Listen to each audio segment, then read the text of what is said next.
Tu étais personne quand je t'ai trouvé. Tu seras personne quand tu partiras. Ces mots résonnèrent à travers le baby shower alors que 40 invités regardaient dans un silence glacé. Meredith se tenait là enceinte de 7 mois, entourée de lustres en cristal et de femmes en robe de créateur. Son mari venait juste d'annoncer leur divorce devant tout le monde qu'elle connaissait. Sa maîtresse se tenait à côté de lui, souriant d'un air suffisant. Sa mère s'avança et dit enfin, « Je te l'avais dit, Preston, tu as épousé en dessous de nous. » Les mains de Meredith ne cessaient pas de trembler son verre d'eau, lui glissa des doigts, et à ce moment-là, elle les crut. Elle crut qu'elle était personne, mais voici ce que Preston Weston ne savait pas, voici ce qui détruirait tout ce qu'il pensait d'avoir gagné, la femme qu'il venait d'humilier, la fille de la serveuse qu'il appelait sans valeur, la femme enceinte, qu'il jetait comme des ordures. Son père regardait depuis un bureau d'angle à Manhattan. Un homme nommé Douglas Harrington décrocha son téléphone. Sa mâchoire serrée, ses yeux froids. « Avance le calendrier d'acquisition, dit-il. Je veux posséder tout ce qu'il a d'ici lundi. » Douglas Harrington, secret trillionnaire, l'homme qui avait regardé sa fille depuis l'ombre pendant 27 ans, l'homme qui possédait la même entreprise où Preston travaillait. Preston venait juste de faire la plus grande erreur de sa vie et il n'avait aucune idée de la tempête qui arrivait. Ceci est l'histoire de comment une femme appelée personne est devenue la personne la plus puissante dans la pièce.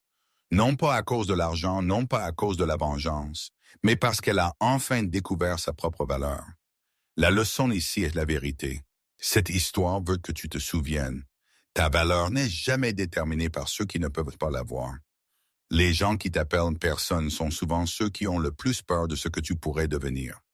La signification de cette histoire est pour chaque femme qui a jamais été faite pour se sentir petite, pour chaque mère qui a reconstruit sa vie à partir des cendres, pour tout le monde qui a survécu à la trahison et a découvert qu'ils étaient plus forts qu'ils ne le savaient. Le voyage de Meredith nous enseigne que recommencer n'est pas une punition, c'est un cadeau, la fin d'un chapitre et simplement le début d'un meilleur. Tu n'as pas besoin de quelqu'un d'autre pour te choisir. Tu peux te choisir toi-même chaque jour encore et encore, c'est de là que vient le vrai pouvoir, le saladier. En cristal se brisa contre le sol en marbre. La main de Mary n'avait pas cessé de trembler depuis que Preston avait prononcé ces 5 mots. « Je veux un divorce. » Meredith. Les mots résonnèrent dans son crâne comme une cloche qui ne s'arrêterait pas de sonner. Elle se tenait figée au centre de son propre baby shower, entourée de 40 invités, qui étaient venus célébrer la vie qui grandissait en elle. Enceinte de 7 mois, 40 témoins, et son mari venait juste de tout détruire le domaine de la famille. Weston brillait autour d'elle comme un musée des lustres en cristal, projetait des arcs-en-ciel sur des murs couleur crème. Des plateaux en argent contenaient des petits fours que personne ne mangeait plus, le quatuor à cordes. Dans le coin avait arrêté de jouer la minotte. Même les serveurs se tenaient immobiles, les plateaux suspendus en l'air comme des accessoires dans une photographie. Preston se tenait à l'entrée du grand salon, sa main posée sur le bas du dos d'une autre femme, Sloane Fairfax. Mary l'a reconnue de la fête de Noël de l'entreprise, 29 ans, ambitieuse, belle de cette manière vive et affamée qui rendait les autres femmes nerveuses. « J'ai fait une erreur. » Preston continua sa voix pourtant à travers la pièce silencieuse avec la confiance d'un homme à qui on n'avait jamais dit non, et je suis en train de la corriger avant que le bébé n'arrive. Sloane et moi sommes amoureux. La belle-mère de Mary s'avança. Vivian Weston affichait son expression habituelle de dégoût à peine dissimulée, mais aujourd'hui, quelque chose d'autre vacillait dans ses yeux. La satisfaction. Enfin, Vivian dit, « Je te l'avais dit, Preston, tu as épousé en dessous de nous. » Le bébé donna un coup d'épée fort comme si même sa fille à naître pouvait sentir la violence de ce moment. Mary pressa sa paume contre son ventre gonflé. « Cela n'arrive pas. Pas ici. Pas avec mon bébé. » Écoutant chaque mot, elle essaya de parler, mais sa gorge s'était fermée autour de tous les mots qu'elle aurait pu trouver. « Tu devrais être reconnaissante pour les 3 ans que je t'ai donnés. » Preston dit, il ajusta ses boutons de manchette, un geste décontracté. Le genre de choses qu'il faisait en discutant de rapports trimestriels ou de handicap de golf. Tu étais personne quand je t'ai trouvé. Tu seras personne quand tu partiras personne. Le mot la frappa comme un coup physique. Sloane sourit d'un air suffisant. Son rouge à lèvres, rouge captait la lumière du lustre. Elle regarda Mary de la même manière que quelqu'un pourrait regarder une tache sur un tapis. Autrement parfait, le verre d'eau de Mary lui glissa des doigts. Il ne se brisa pas comme le saladier. Il rebondit simplement contre le tapis, perçant, répandant de l'eau glacée sur un tissu qui coûtait probablement plus cher que la voiture de sa mère. Ses mains ne voulaient pas cesser de trembler.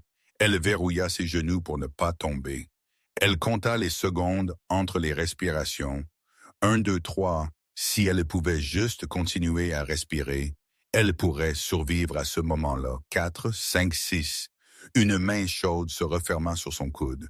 Nous partons, la voix de Bridget coupa le silence comme une lame. Sa meilleure amie depuis l'université.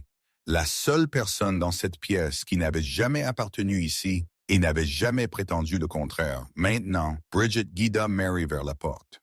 40 visages les regardèrent passer. Certains avaient l'air horrifiés. D'autres détournèrent le regard. Quelques-uns affichaient des expressions que Mary se souviendrait pendant des années. La légère courbe des lèvres rapidement cachées, les sourcils levés échangés entre des femmes qui avaient toujours soupçonné que Meredith Callahan n'était pas assez bien pour le nom Weston à la porte.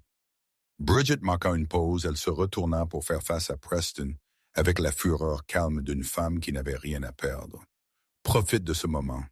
Bridget dit « Ça va mal vieillir », puis elles furent dehors. L'air de septembre frappa le visage de Mary comme de l'eau froide. La voiture de Bridget attendait dans l'allée circulaire une Honda de 10 ans parmi les Mercedes et les BMW. Mary atteignit le siège passager avant que le premier sanglot ne brise. Il vint de quelque part profond dans sa poitrine un son animal, le genre de cri qui n'avait ni dignité ni conscience de soi. Tout son corps en tremblait des larmes de la morve et des respirations haletantes qu'elle ne pouvait contrôler. Bridget ne dit rien. Elle conduisit simplement le domaine Weston disparu dans le rétroviseur. Les pelouses manucurées et les grilles en fer, et les lions de pierre que Mary avait autrefois trouvés si impressionnants, elle avait passé 3 ans à essayer d'appartenir à ce monde, 3 ans à apprendre quelle fourchette utiliser et quel sujet éviter, et comment sourire quand Vivienne faisait des commentaires sur ses origines, 3 ans à se faire plus petite. Il avait planifié ça. Mary réussit enfin sa voix sortir rauque et brisée. Le timing, le public, il voulait des témoins. Les jointures de Bridget étaient blanches sur le volant. Je sais pourquoi ferait-il ça. Pourquoi ne pas simplement me le dire à la maison? Pourquoi m'humilier devant tout le monde parce que c'est un monstre, Bridget dit, et les monstres aiment les publics. Mary pressa sa main contre son ventre. À nouveau, le bébé s'était immobilisé, comme si elle aussi était sous le choc. Je ne suis pas folle, il voulait m'humilier, c'était le but. La réalisation s'installa dans ses os comme de la glace. Ce n'était pas impulsif. Ce n'était pas un homme qui était tombé amoureux et ne pouvait pas se contrôler. C'était de la cruauté calculée, une destruction délibérée. Il avait choisi le baby shower spécifiquement parce que cela causerait un maximum de dégâts. Je t'emmène à l'hôpital, Bridget dit juste pour vérifier le bébé. Je vais bien. Tu ne vas pas bien, et c'est bon. Mais nous allons nous assurer que le bébé va bien. Mary n'argua pas. Elle n'avait pas de la force. Elle regarda la ville défiler devant sa fenêtre. Les brownstones et les cafés et les couples promenant des chiens, des gens normaux, vivant des vies normales. Il y a 20 minutes, elle était l'une d'entre eux. Une femme enceinte, impatiente de rencontrer sa fille. Maintenant, elle était quelque chose d'autre, entièrement une femme dont le mari l'avait appelée personne devant tout le monde qu'elle connaissait quelque part à travers la ville, dans un bureau qu'elle n'avait jamais vu. Un homme regardait les images de sécurité du baby shower sur un écran. Sa mâchoire se serra alors que Preston Weston prononçait ces mots. « Tu étais personne quand je t'ai trouvé. » Douglas Harrington décrocha son téléphone. « Avance le calendrier d'acquisition, dit-il. Je veux posséder tout ce qu'il a d'ici lundi. » Puis il raccrocha et regarda sa fille pleurer dans une voiture s'éloignant de la vie. Qu'elle pensait connaître l'hôpital sentait l'antiseptique et le café institutionnel. Mary était allongée sur un lit étroit dans l'unité d'observation, un moniteur fœtal enroulé autour de son ventre. Le rythme cardiaque du bébé remplissait la petite pièce régulier, fort vivant. Ta tension artérielle est élevée.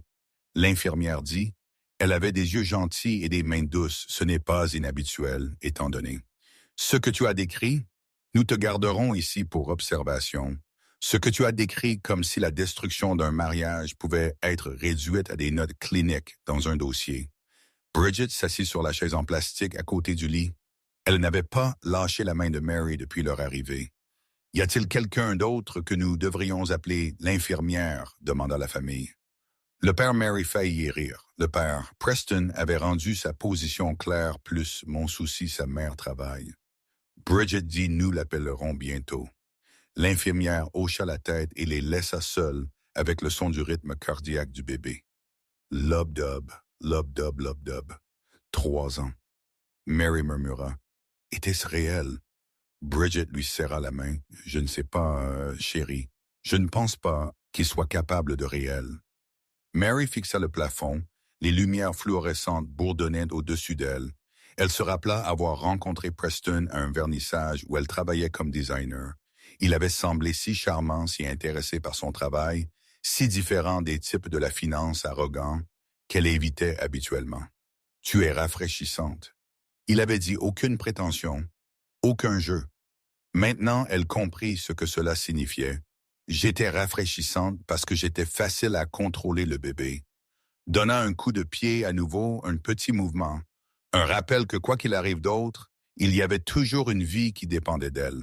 Une fille qui avait besoin que sa mère soit forte. Mary toucha son ventre et fit une promesse silencieuse. Je ne sais pas encore comment, mais je vais trouver une solution pour toi. Le moniteur bipait régulièrement dehors la fenêtre. La ville continuait son rythme indifférent et quelque part dans un manoir de l'autre côté de la ville. Preston Weston passait déjà à autre chose dans sa vie. Il ne savait pas que l'appel téléphonique que Douglas Harrington venait de faire changerait tout.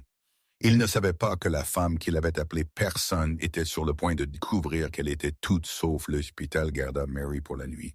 Elle resta éveillée dans le lit étroit, écoutant les sons du service autour d'elle, les machines bipant, les infirmières marchant quelque part dans le couloir, une femme en travail criant la musique ordinaire d'un endroit où les vies commençaient et finissaient, et tout le reste, le rythme cardiaque du bébé s'était stabilisé. Le médecin dit « Les contractions étaient dues au stress, mais pas encore dangereuses. » Le mot resta un suspens dans l'air, comme un avertissement. Bridget s'était endormie sur la chaise, son cou plié à un angle inconfortable.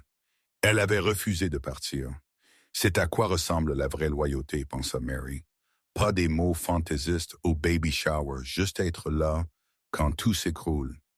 Mary prit son téléphone pour la première fois depuis la voiture. 47 messages, textes, la plupart de numéros qu'elle reconnaissait à peine des femmes du cercle social de Preston, qui n'avaient jamais pris la peine de lui envoyer des messages avant. Maintenant, elle voulait des détails, des potins, des divertissements. Elle les supprima tous sans en lire un. Un message restait de Preston. Les déménageurs emballeront tes effets personnels. Tu as 72 heures pour quitter le penthouse. Poste doux, salutations, pas d'explication, pas de reconnaissance qu'elle portait son enfant et était actuellement à l'hôpital à cause de lui, juste une date limite livrée avec la chaleur d'un avis de gestion immobilière. Le pouce de Mary plana au-dessus du clavier. Elle voulait répondre pour se déchaîner, pour supplier, pour dire quelque chose qui lui ferait comprendre ce qu'il avait fait à la place. Elle tapa. « Je suis à l'hôpital. » Le bébé 3 pointes apparurent. Il était en train de taper plus mon problème. Mon avocat vous contactera au sujet de la garde. Je suis sûr que nous pourrons trouver un arrangement, puis rien. Mary fixa l'écran à la photo toujours définie comme son fond d'écran. Preston et elle, à leur mariage, son bras autour de sa taille. Son sourire lumineux et confiant, le même sourire qu'il avait affiché en la détruisant devant 40 personnes. Elle avait aimé ce sourire autrefois. Maintenant, elle le voyait pour ce qu'il était le sourire d'un homme qui ne l'avait jamais vu comme une personne, juste un accessoire dans l'histoire qu'il racontait sur lui-même.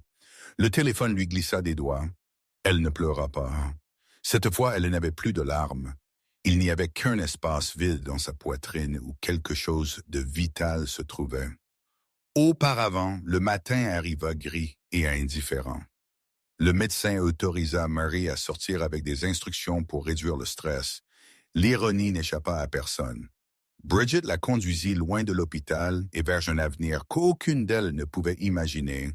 La ville défila en un flou de circulation, de piétons et de vie avançant sans elle. « Où veux-tu aller? » Bridget demanda. Mary n'avait pas de réponse. Le penthouse n'était plus à elle.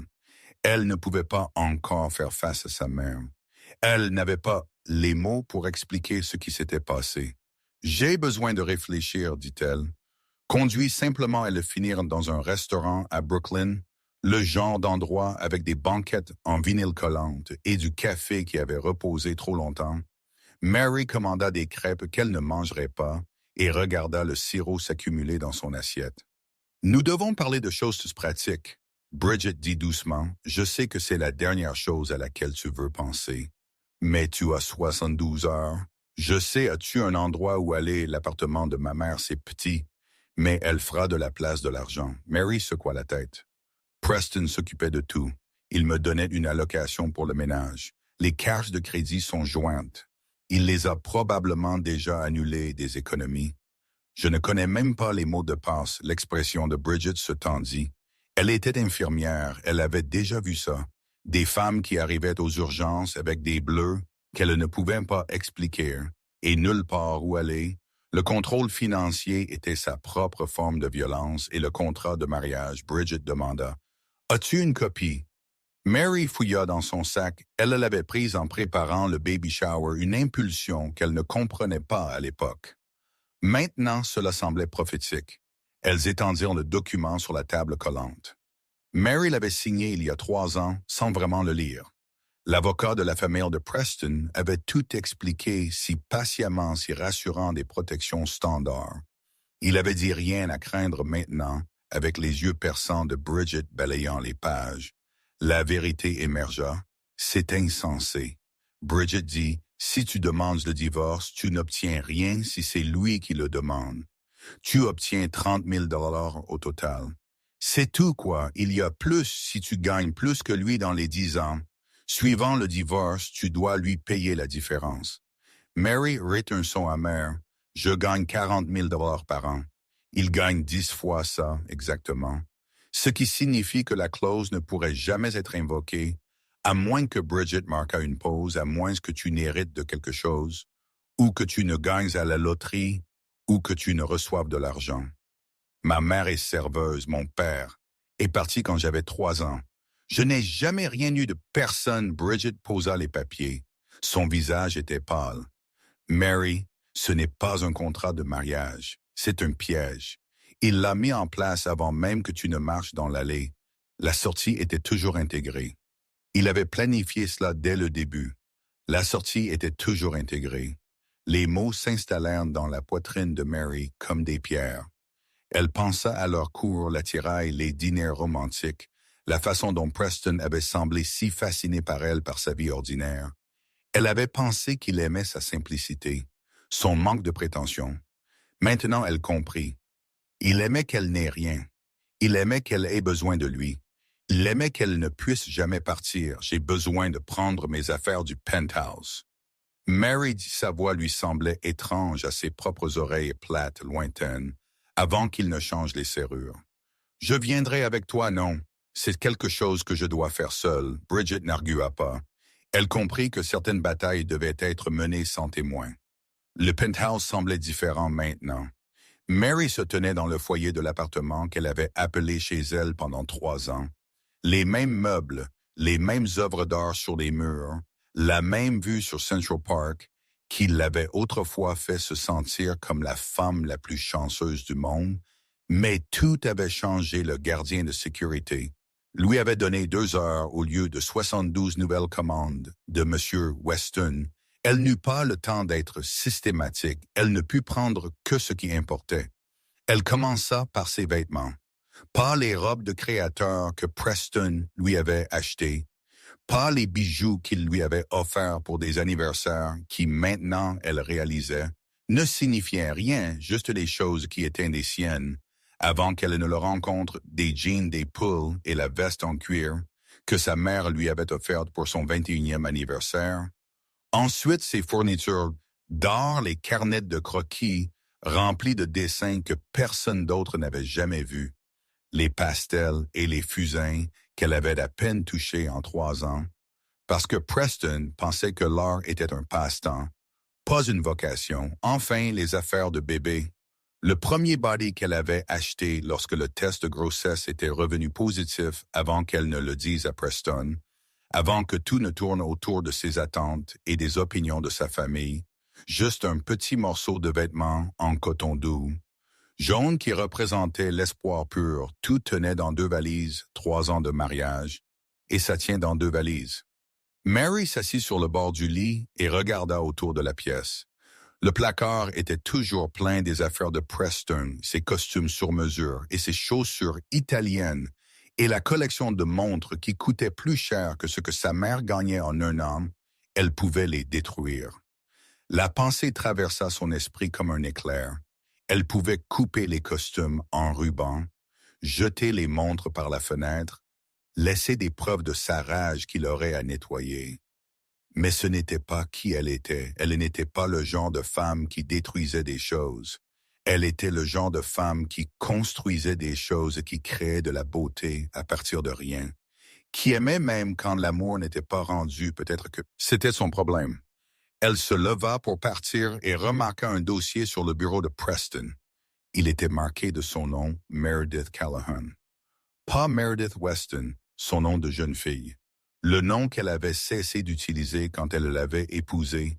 Elle l'ouvrit à l'intérieur, se trouvait un rapport d'enquêteur privé, daté de 3 mois avant leur mariage. Toute sa vie exposée en détails froids et cliniques, l'adresse de sa mère, sa dette de prêt, étudiant, l'abandon de son père, son salaire à la galerie, son manque total de relations ou d'argent familial.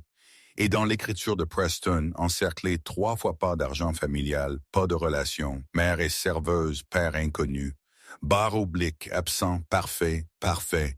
Il l'avait choisie parce qu'elle n'avait rien, parce qu'elle était vulnérable, parce qu'elle serait reconnaissante pour toutes les miettes qu'il offrait. Les mains de Mary tremblèrent. Mais cette fois, ce n'était ni la peur, ni la tristesse qui les faisait trembler. C'était la rage pure propre. Clarifiante rage, elle prit le dossier avec elle des preuves. La preuve de ce qu'il avait fait, de ce qu'il avait toujours prévu de faire. En sortant, elle passa par le salon, la pièce où ils avaient organisé des dîners et fait semblant d'être heureux, où elle avait souri jusqu'à ce que son visage lui fasse mal et avait approuvé chaque opinion exprimée par la mère de Preston.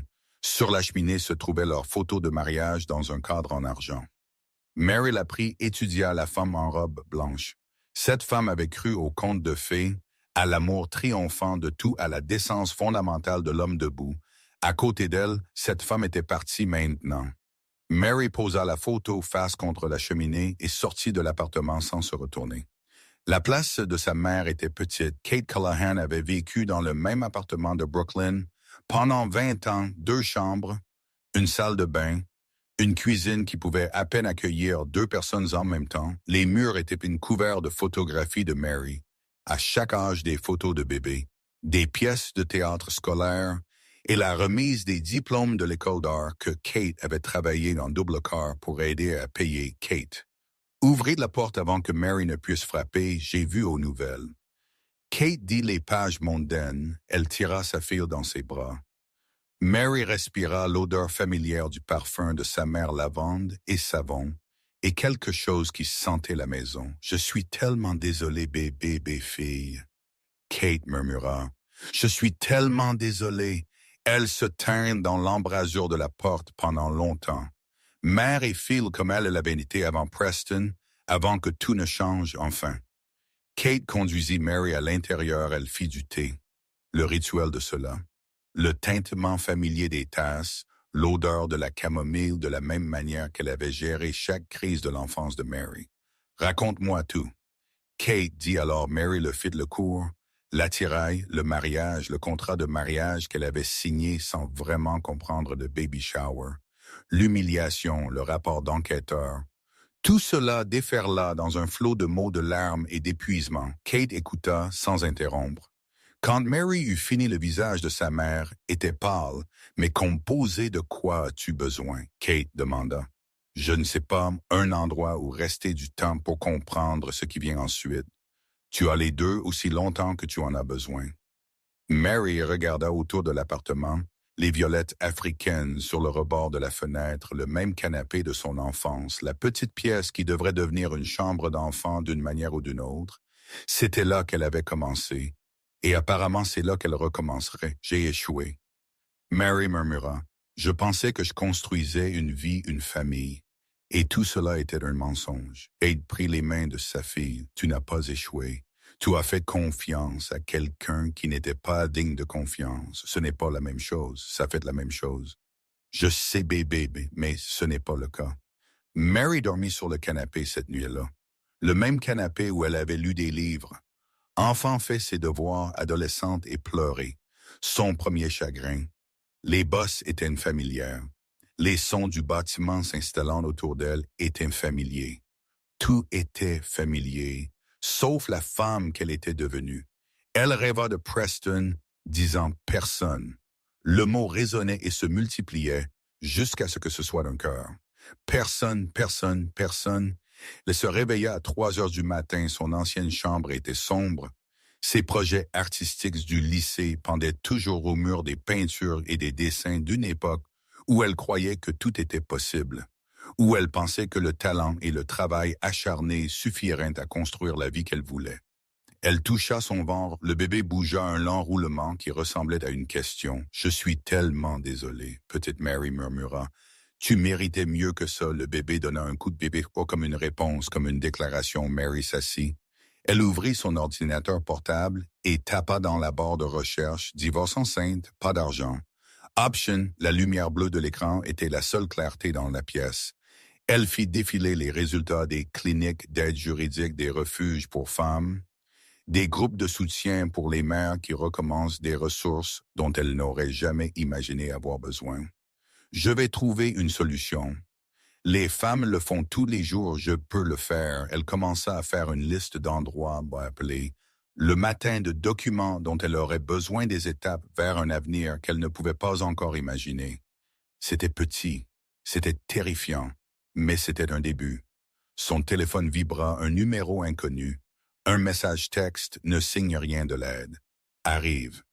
Mary fixa l'écran. Qui sait que je suis ici, qui enverrait ça dans l'obscurité de sa chambre d'enfance, entourée de souvenirs de qui elle était. Mary sentit le premier frisson de quelque chose, à quoi elle ne s'était pas attendue. La curiosité, le lundi matin, arriva sans cérémonie. Mary se réveilla au son de sa mère, faisant du café dans la petite cuisine. L'odeur flotta à travers l'appartement, comme une promesse pendant un instant suspendu entre le sommeil et l'éveil. Elle oublia tout. Elle n'était qu'une femme dans sa maison d'enfance en sécurité au chaud et aimée. Puis le souvenir revint. Preston, le divorce, le baby shower avec 40 témoins. Le mot « personne » gravé dans sa conscience. Elle s'assit lentement, son dos lui faisait mal à cause du canapé. Ses yeux semblaient gonflés d'avoir pleuré. Le bébé bougea en elle, un rappel que quoi qu'il arrive, la vie continuait. « Je t'ai fait des toasts », Kate dit depuis l'embrasure de la cuisine, « tu as besoin de manger ». Mary n'avait pas faim, mais elle mangea quand même. Sa fille avait besoin de nutriments, même si sa mère avait perdu l'appétit. Chaque bouchée était un acte de volonté. « J'ai appelé pour dire que j'étais malade au travail », Kate dit. Elle posa une tasse de thé à côté de l'assiette de Mary. « Je pensais que nous pourrions passer en revue certaines choses ensemble. Trouver les prochaines étapes. Maman, tu ne peux pas te permettre de rater des quarts de travail. Je peux me permettre d'être ici pour ma fille. » Il n'y avait pas d'argument avec Kate Callahan quand elle avait pris sa décision. Mary avait appris cette leçon il y a des décennies. Elle passait la matinée à trier des papiers, le contrat de mariage, les relevés bancaires que Mary avait réussi à imprimer avant que Preston ne lui coupe l'accès. Le rapport d'enquêteur qui prouvait qu'il avait planifié cela dès le début. Tu as besoin d'un avocat. Kate dit un vrai pas. Quelqu'un qui travaille pour sa famille, je ne peux pas me permettre un avocat. Il doit y avoir de l'aide juridique des services pro bono. Quelque chose. Mary hocha la tête, elle l'ajouta à la liste qui s'allongeait d'heure en heure. Son téléphone vibra, un autre message du numéro inconnu de l'aide arrive. Fais confiance au processus qui t'envoie ces messages, Kate demanda. Je ne sais pas, quelqu'un qui prétend vouloir aider. Le visage de Kate changea quelque chose. Vacilla sur son expression que Mary ne put identifier. La peur, la reconnaissance, ce fut parti avant qu'elle ne puisse en être sûre, quoi. Mary demanda à maman, « Qu'est-ce que c'est, rien juste? Je m'inquiète pour toi, pour vous deux. » Elle toucha le ventre de Mary.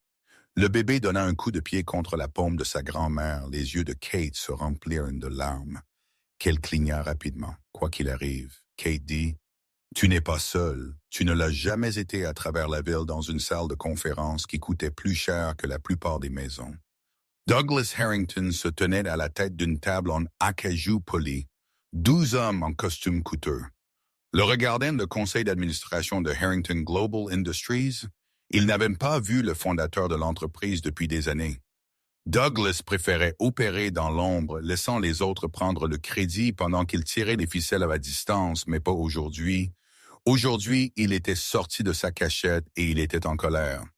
Monsieur Douglas dit, sa voix était calme, le genre de calme qui faisait se pencher en avant les hommes puissants.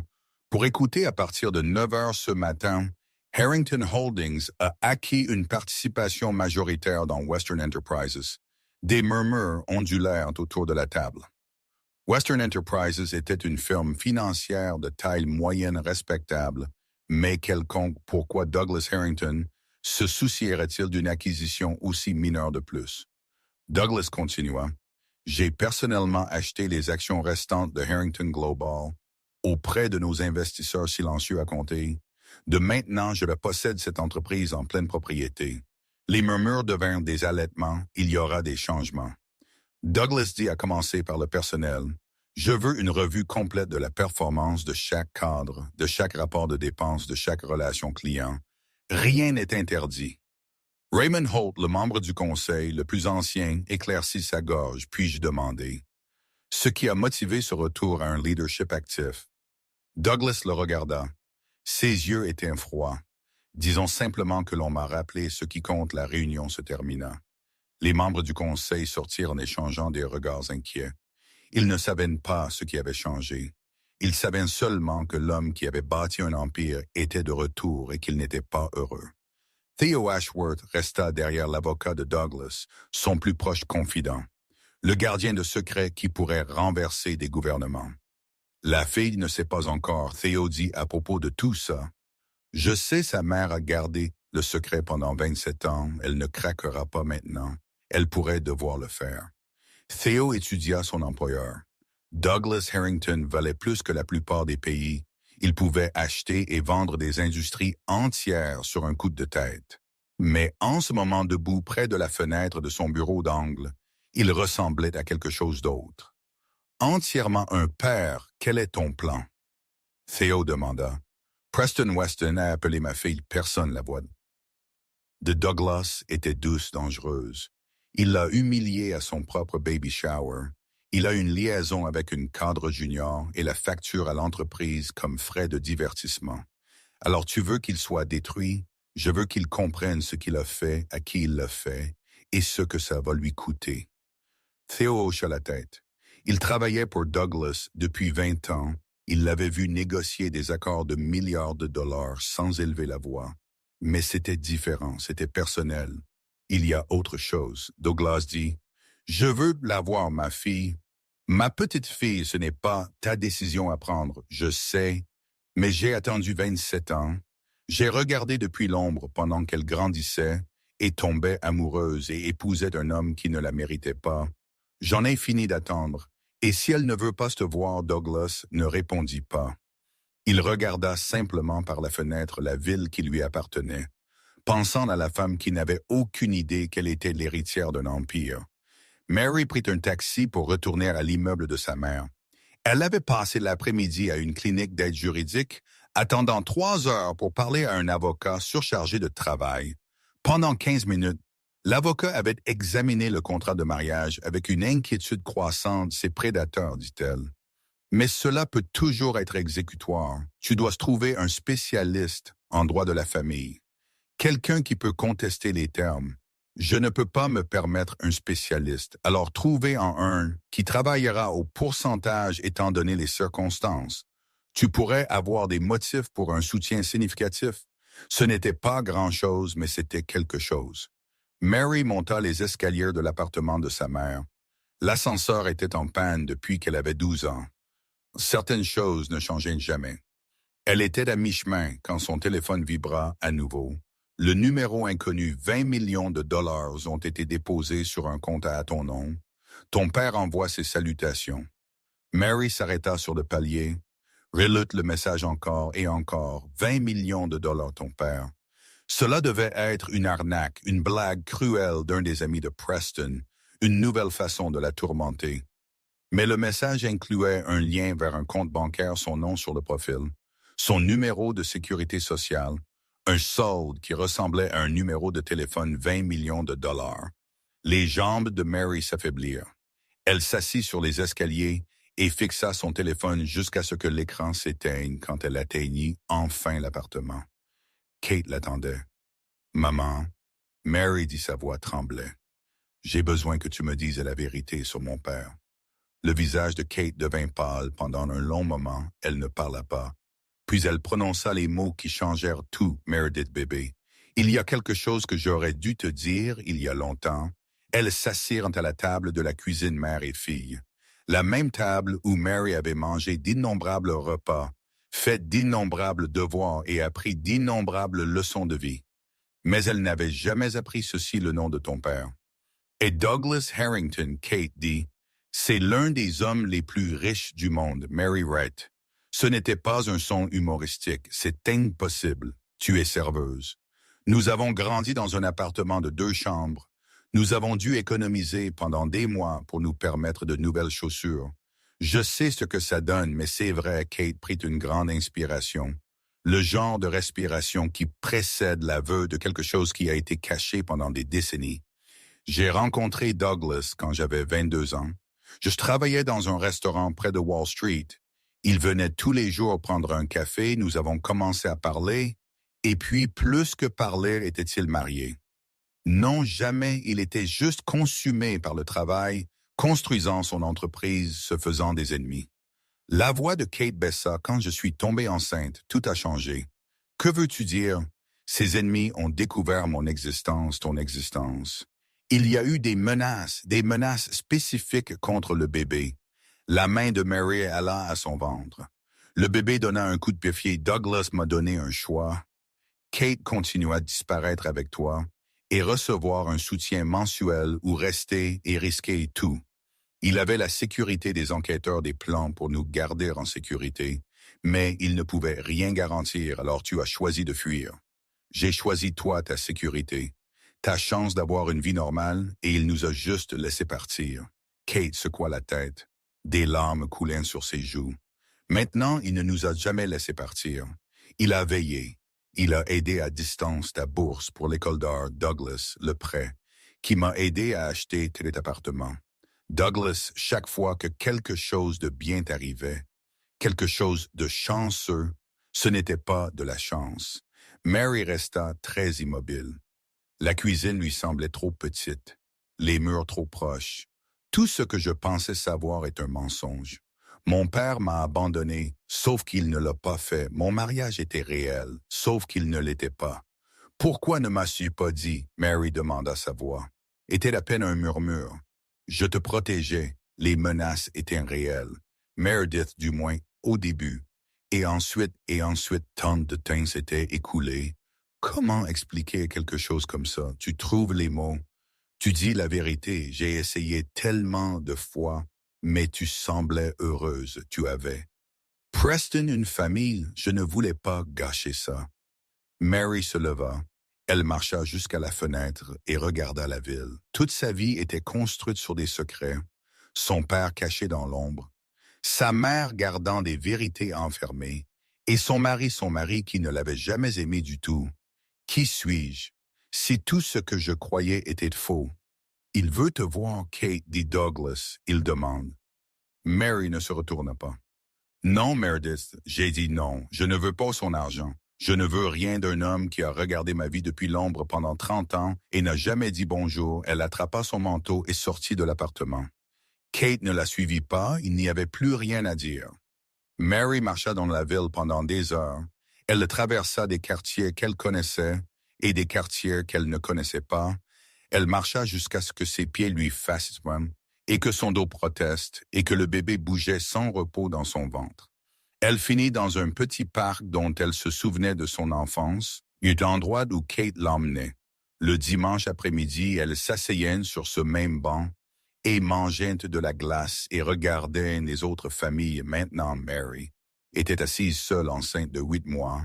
Pas de mari, pas de maison, pas d'idée de qui elle était. Vraiment, son téléphone vibra à nouveau un message du numéro inconnu. Il n'a jamais cessé de t'aimer. Il n'a jamais cessé de veiller. Donne-lui une chance. Mary fixa le message, puis elle éteignit son téléphone et regarda le coucher de soleil peindre le ciel dans des nuances d'or, d'orange et de rose. Quelque part là-bas, il y avait un père qu'elle n'avait jamais connu, une fortune qu'elle n'avait jamais demandée, une vérité qui changeait tout. Mais pour l'instant, à ce moment-là, elle n'était qu'une femme sur un banc de parc essayant de comprendre ce qui venait ensuite le lendemain matin. Mary retourna au penthouse, non pas parce qu'elle le voulait. Elle avait déjà pris tout ce qui importait, mais le gérant de l'immeuble avait appelé au sujet de son courrier. Apparemment, il y avait des colis à réclamer. Les portiers ne croisa pas son regard. « Je suis désolé. »« Madame Weston, dit-il pour tout. » Mary ne le corrigea pas sur le nom. Elle ne serait plus Madame Weston très longtemps. Le penthouse était vide. Preston avait déjà déménagé. La plupart de ses affaires, les placards étaient nus, les surfaces étaient propres. Il ressemblait à un showroom au lieu d'une maison. Le courrier était empilé sur le comptoir de la cuisine des factures des publicités. Une lettre de l'avocat de Preston. Elle l'ouvrit avec des mains tremblantes, demande de dissolution de mariage, motif, différence irréconciliable. Règlement offert, 30 000 $, arrangement de garde en attente d'évaluation. Arrangement de garde. Il voulait prendre sa fille, l'homme qui avait appelé son bébé, personne l'homme qui n'avait montré aucun intérêt à être père. Il voulait la garde. Mary s'assit sur le sol froid en marbre et essaya de respirer. Le bébé donna un coup de pied une fois, 2 fois, 3 fois, comme si elle aussi se battait. « Je ne le laisserai pas te prendre, » Mary murmura, « quoi qu'il en coûte. »« Il ne te prendra pas. » Elle entendit la porte d'entrée s'ouvrir. Vivienne Weston entra comme si elle possédait l'endroit, ce qui dans un sens était vrai. Le penthouse appartenait à la fiducie familiale. Weston Mary avait toujours été une invitée ici. « Je suis venu m'assurer que tu ne prennes rien qui ne t'appartient pas, » Vivienne dit. Sa voix était coupante, froide. « Je prends juste mon courrier. Assure-toi de ne rien prendre d'autre. » Les avocats de Preston ont documenté chaque article de cet appartement. Mary se leva lentement, ses jambes lui semblaient instables. Elle se força à redresser sa colonne vertébrale. « Je prends mes vêtements, dit-elle, et mes fournitures d'or. » Viviane Reed, ce n'était pas un son aimable. Les fournitures d'or restent. Preston les a payées. Non, je les ai achetées. Avec l'argent que j'ai gagné. Gagné, les lèvres de Viviane se retroussèrent. Ma chère, la seule chose que tu aies jamais gagnée fut une bague que tu ne méritais pas, l'envie familière. Monte dans la poitrine de Mary. L'envie de s'excuser, de calmer les choses et de se faire plus petite. Pour que ce moment se termine, elle ouvrit la bouche puis la referma. Non, je prends ce qui est à moi. Je prends les fournitures d'art.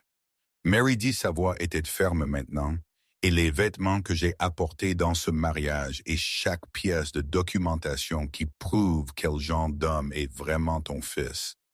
Le visage de Viviane devint rouge. Tu n'as aucune idée à qui tu as affaire, en fait. Je commence à comprendre. Mary prit la boîte de fourniture d'art, ses carnets de croquis, ses pastels, ses fusains, les outils qu'elle avait à peine touchés en 3 ans, parce que Preston trouvait toujours son art embarrassant. Ce n'est pas fini, Viviane dit. Non, ça ne l'est pas. Mary sortit du penthouse pour la dernière fois, elle ne regarda pas en arrière. Le cabinet d'avocat de Margaret Sullivan n'était pas ce à quoi Mary s'attendait. Elle avait imaginé quelque chose de chic et d'intimidant, des murs en verre et des chaises en cuir et des assistants en costume de créateur à la place. Elle trouva une suite modeste dans un immeuble sans ascenseur de Brooklyn, des murs de briques apparentes, des plantes partout. Un Golden Retriever dormant sous le bureau de la réceptionniste. Margaret elle-même était aussi une surprise au début de la quarantaine, des mèches grises dans ses cheveux noirs, des lunettes de lecture poussées sur sa tête. Elle ressemblait plus à une bibliothécaire qu'à une avocate, Madame Weston. Margaret dit, « S'il vous plaît, asseyez-vous. En fait, je préférerais Callahan, mon nom de jeune fille. » Margaret sourit. Cela atteignit ses yeux. « Bien pour vous maintenant, racontez-moi tout. » Mary le fit le cours, l'attirail, le mariage, le contrat de mariage qu'elle avait signé sans vraiment comprendre, le baby shower, l'humiliation, le rapport d'enquêteur qui prouvait que Preston avait planifié cela dès le début. Margaret écouta sans interrompre. Elle prit des notes sur un bloc-notes juridique jaune quand Mary eut fini. Elle posa son stylo et se pencha en avant, Mademoiselle Callahan. Ce contrat de mariage qui était votre avocat, quand vous l'avez signé, l'avocat de la famille de Preston m'a aidé à le comprendre. Il a dit que c'était standard. L'expression de Margaret se tendit. Ce n'est pas standard, c'est un piège. Il y a des dispositions ici qui vous obligeraient à le payer si vous gagnez plus que lui dans les 10 prochaines années. C'est impossible. Il gagne 10 fois ce que je gagne exactement, ce qui signifie techniquement cela ne pourrait jamais être invoqué à moins que Margaret marquât une pause. Avez-vous déjà hérité de quelque chose? Mon père est parti quand j'avais 3 ans. Je n'ai jamais rien eu de personne. Quelque chose vacilla sur le visage de Margaret. La reconnaissance, la compréhension, ce fut parti avant que Mary ne puisse l'identifier. J'ai besoin de vous poser des questions difficiles, Margaret dit. Avez-vous des économies? Preston s'occupait de l'argent. Il me donnait une allocation pour le ménage des cartes de crédit à votre nom. Elles sont jointes. Il les a annulées hier, une propriété. Rien. Margaret se pencha en avant, sa voix était douce mais ferme. Mademoiselle Callahan, je dois vous faire comprendre quelque chose. Ce qu'il a fait contrôler vos finances, vous isoler de vos amis et de votre famille. Ce contrat de mariage, c'est de l'abus financier. Vous n'avez rien fait de mal, la voix de Mary se brisa. Alors, pourquoi est-ce que je me sens si stupide? Parce que les abuseurs sont bons pour vous faire sentir comme ça. Ils en sont experts. Ils choisissent leurs victimes avec soin. Ils construisent des pièges lentement, et puis, quand le piège se referme, ils vous font croire que c'était votre faute depuis le début des larmes. Coulèrent sur le visage de Mary. Elle n'essaya pas de les arrêter. Il m'a choisi parce que je n'avais rien, murmura-t-elle, parce que j'étais vulnérable. Oui, et ce n'est pas votre faute, c'est son crime. Elles s'assirent en silence. Un instant, le Golden Retriever s'approcha et posa sa tête sur le genou de Mary. Elle caressa sa douce fourrure et essaya de respirer. Qu'est-ce que je fais? Maintenant, demanda-t-elle. Maintenant, nous nous battons. Ce contrat de mariage peut être techniquement exécutoire. Mais il y a des moyens de le contester. La fraude, la contrainte, le manque de conseillers indépendants. Nous allons examiner chaque angle. Je ne peux pas me permettre une longue bataille juridique. Laissez-moi m'en occuper. J'ai déjà pris des cas comme celui-ci. Parfois, la justice est plus importante que les heures facturables. Mary regarda cette femme qu'elle venait de rencontrer, cette avocate, dans un immeuble de Brooklyn, avec des plantes et un Golden Retriever et des lunettes de lecture poussées sur sa tête. « Pourquoi m'aideriez-vous » Margaret sourit à nouveau ce même sourire chaleureux, qui atteignait ses yeux parce que tout le monde mérite quelqu'un dans son coin, et parce que des hommes comme Preston Weston s'en sont tirés bien trop longtemps. La marche du retour fut longue. Mary aurait pu prendre un taxi. Elle aurait pu appeler Bridget pour qu'elle la dépose, mais elle avait besoin de temps, de l'espace, du rythme de ses pieds sur le trottoir. Elle passa devant le café où Preston l'avait demandé en mariage, la galerie où ils s'étaient rencontrés, la bijouterie où il lui avait acheté sa bague de fiançailles. Chaque point de repère était un souvenir maintenant empoisonné. Elle pensa à la femme qu'elle avait été il y a 3 ans. La femme qui croyait à l'amour au premier regard, qui pensait qu'un homme riche et beau la choisissant signifiait qu'elle était spéciale, qui ignorait chaque drapeau rouge parce qu'elle voulait tellement croire. Cette femme était partie bon débarras. Mary s'assit sur un banc à Central Park. Les feuilles d'automne prenaient des couleurs or et orange et cramoisies profondes, belles et mourantes. En même temps, une femme passa poussant d'une poussette. Le bébé à l'intérieur dormait paisible, inconscient du monde compliqué qui l'attendait. Mary toucha son propre ventre.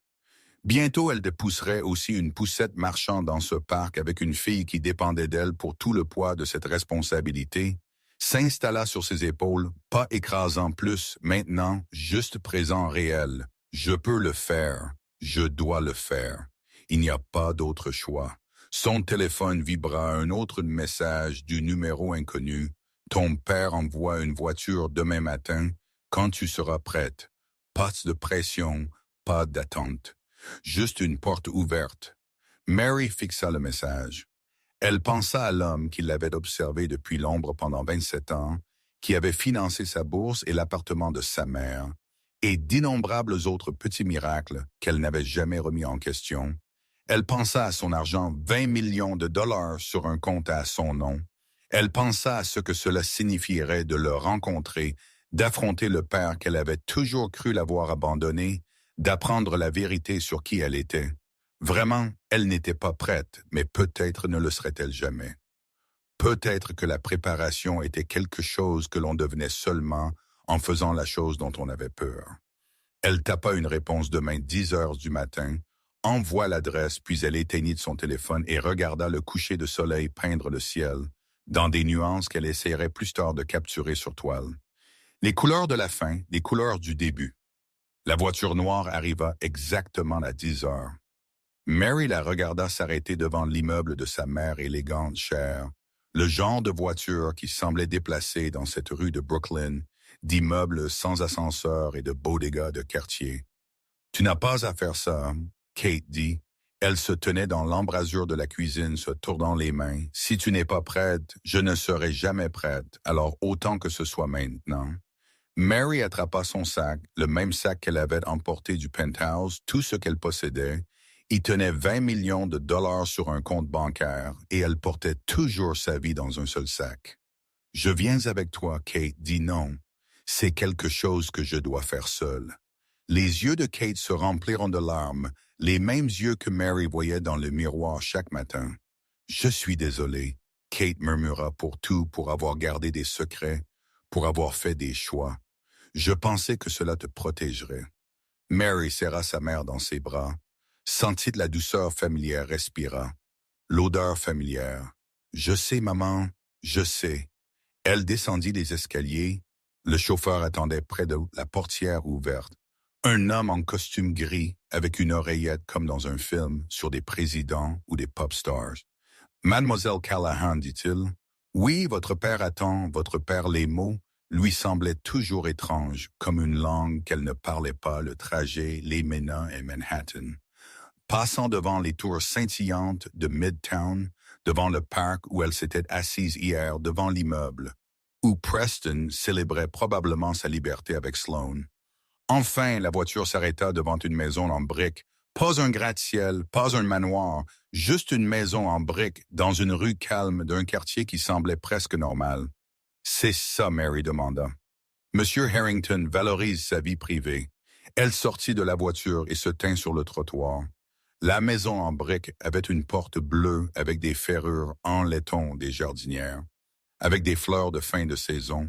Elle ressemblait au genre d'endroit où des professeurs ou des écrivains pourraient vivre, pas des trillionnaires. La porte s'ouvrit avant qu'elle ne puisse frapper un homme, se tenait dans l'embrasure de la porte, fin de la cinquantaine, distingué, cheveux gris, yeux fatigués, qui semblaient étonnamment familiers. Ses yeux, Meredith, dit-il son nom dans sa voix douce, presque révérencieuse. Tu es venu, je suis venu pour des réponses, pas pour des retrouvailles. Douglas Harrington hocha la tête lentement. C'est juste s'il vous plaît. Entrer l'intérieur de la maison en briques était étonnamment modeste, des parquets chauds, des meubles confortables, des livres partout. Cela ressemblait à une maison, pas à un showroom. Mais une chose attira immédiatement l'attention de Mary. Les murs étaient couverts de photographies, pas d'art, pas de récompense des photographies d'elle. Mary a 5 ans, il lui manquait ses dents de devant. Mary a 12 ans, tenant une peinture qu'elle avait faite en cours d'art. Mary a 18 ans, diplômée du lycée. Mary a 23 ans, acceptant son diplôme universitaire. Mary a 27 ans et une robe de mariée, lors de ce qui aurait dû être le plus beau jour de sa vie. Sur cette dernière photo, le visage de Douglas était capturé dans la foule sombre des approbateurs, observant depuis la dernière rangée d'une cérémonie à laquelle elle n'avait pas su qu'il avait assisté. « Tu étais à mon mariage, Mary dit. J'ai été à toute chaque pièce de théâtre scolaire, chaque exposition d'art, chaque étape majeure observant. Oui, jamais parlant, la mâchoire de Douglas se serra.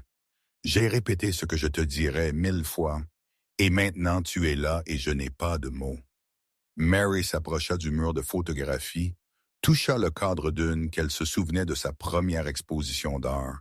Elle avait 20 ans, se tenant nerveusement à côté d'une peinture que personne n'avait achetée. « J'ai vendu cette peinture, dit-elle une semaine après l'exposition Acheteur anonyme. Je pensais que c'était de la chance, ce n'était pas de la chance, c'était toi, c'était toujours moi. » Mary se tourna pour lui faire face à cet étranger, qui était aussi son père. Cet homme qui avait tout et avait choisi de regarder depuis l'ombre pendant qu'elle luttait, aimait, échouait et essayait encore pourquoi, demanda-t-elle. C'est tout ce que je veux savoir pourquoi Douglas désigna une chaise. Asseyez-vous, s'il vous plaît. C'est une longue histoire. Ils s'assirent l'un en face de l'autre. Père et fille et 27 ans de silence entre eux. Douglas commença. Il lui raconta comment il avait bâti son empire dans la vingtaine, comment il s'était fait des ennemis qui jouaient pour de vrai à propos de rivaux d'entreprises et d'investisseurs étrangers, et de gens qui ne pensaient à rien d'autre qu'à menacer un enfant pour obtenir un avantage. Il lui raconta Kate, la serveuse au sourire chaleureux, qui lui avait fait se sentir normal pour la première fois depuis des années, à propos de tomber amoureux, à propos de la grossesse qui avait tout changé. Il lui raconta les menaces spécifiques, crédibles, détaillées des noms, des dates et des adresses. Un dossier sur sa mère, un dossier sur le bébé à naître. Ils ont clairement dit, Douglas dit, « Si je restais connecté à toi, il te ferait du mal, pas à moi, à toi. La seule façon de te garder en sécurité était de disparaître. Alors tu es juste parti? J'ai donné un choix à ta mère. J'aurais protégé vous deux si elle était restée sécurité. Maison sûre, tout l'appareil, mais Kate a choisi différemment. Elle a choisi une vie normale pour moi. Elle a choisi la sécurité et j'ai respecté ce choix, même si cela m'a détruite. » Mary pensa à son enfance, le petit appartement, les vêtements d'occasion, les écoles publiques, normales, ordinaires. « Sûr, tu aurais pu revenir, dit-elle. Le danger n'aurait pas pu durer 30 ans. » Le visage de Douglas se tordit avec quelque chose qui ressemblait à de la honte. « Tu as raison. » Après un certain temps, ce n'était plus une question de sécurité. C'était de la lâcheté. Je ne savais pas comment te faire face, comment expliquer. J'avais manqué tant de choses, des anniversaires, des remises de diplômes, les moments qui comptent. Comment t'excuser d'avoir manqué toute l'enfance de quelqu'un? Tu trouves les mots. Tu essaies. Je sais. J'aurais dû chaque jour, je me réveille en sachant que j'aurais dû. Mary se leva, elle marcha jusqu'à la fenêtre et regarda la rue en dessous des gens normaux, promenant des chiens normaux, devant des maisons normales. « Tu as financé ma bourse, dit-elle. Mon premier appartement, mon exposition d'art. Oui, mais pas mon estime de soi. » Douglas ne répondit pas. « Tu m'as regardé épouser un homme qui me rabaissait. » Mary continua, qui me contrôlait, qui me faisait me sentir comme rien. « Et tu n'as rien dit. Je voulais me croire, mais je pensais que tu l'aimais. Je l'aimais, et il m'a détruite.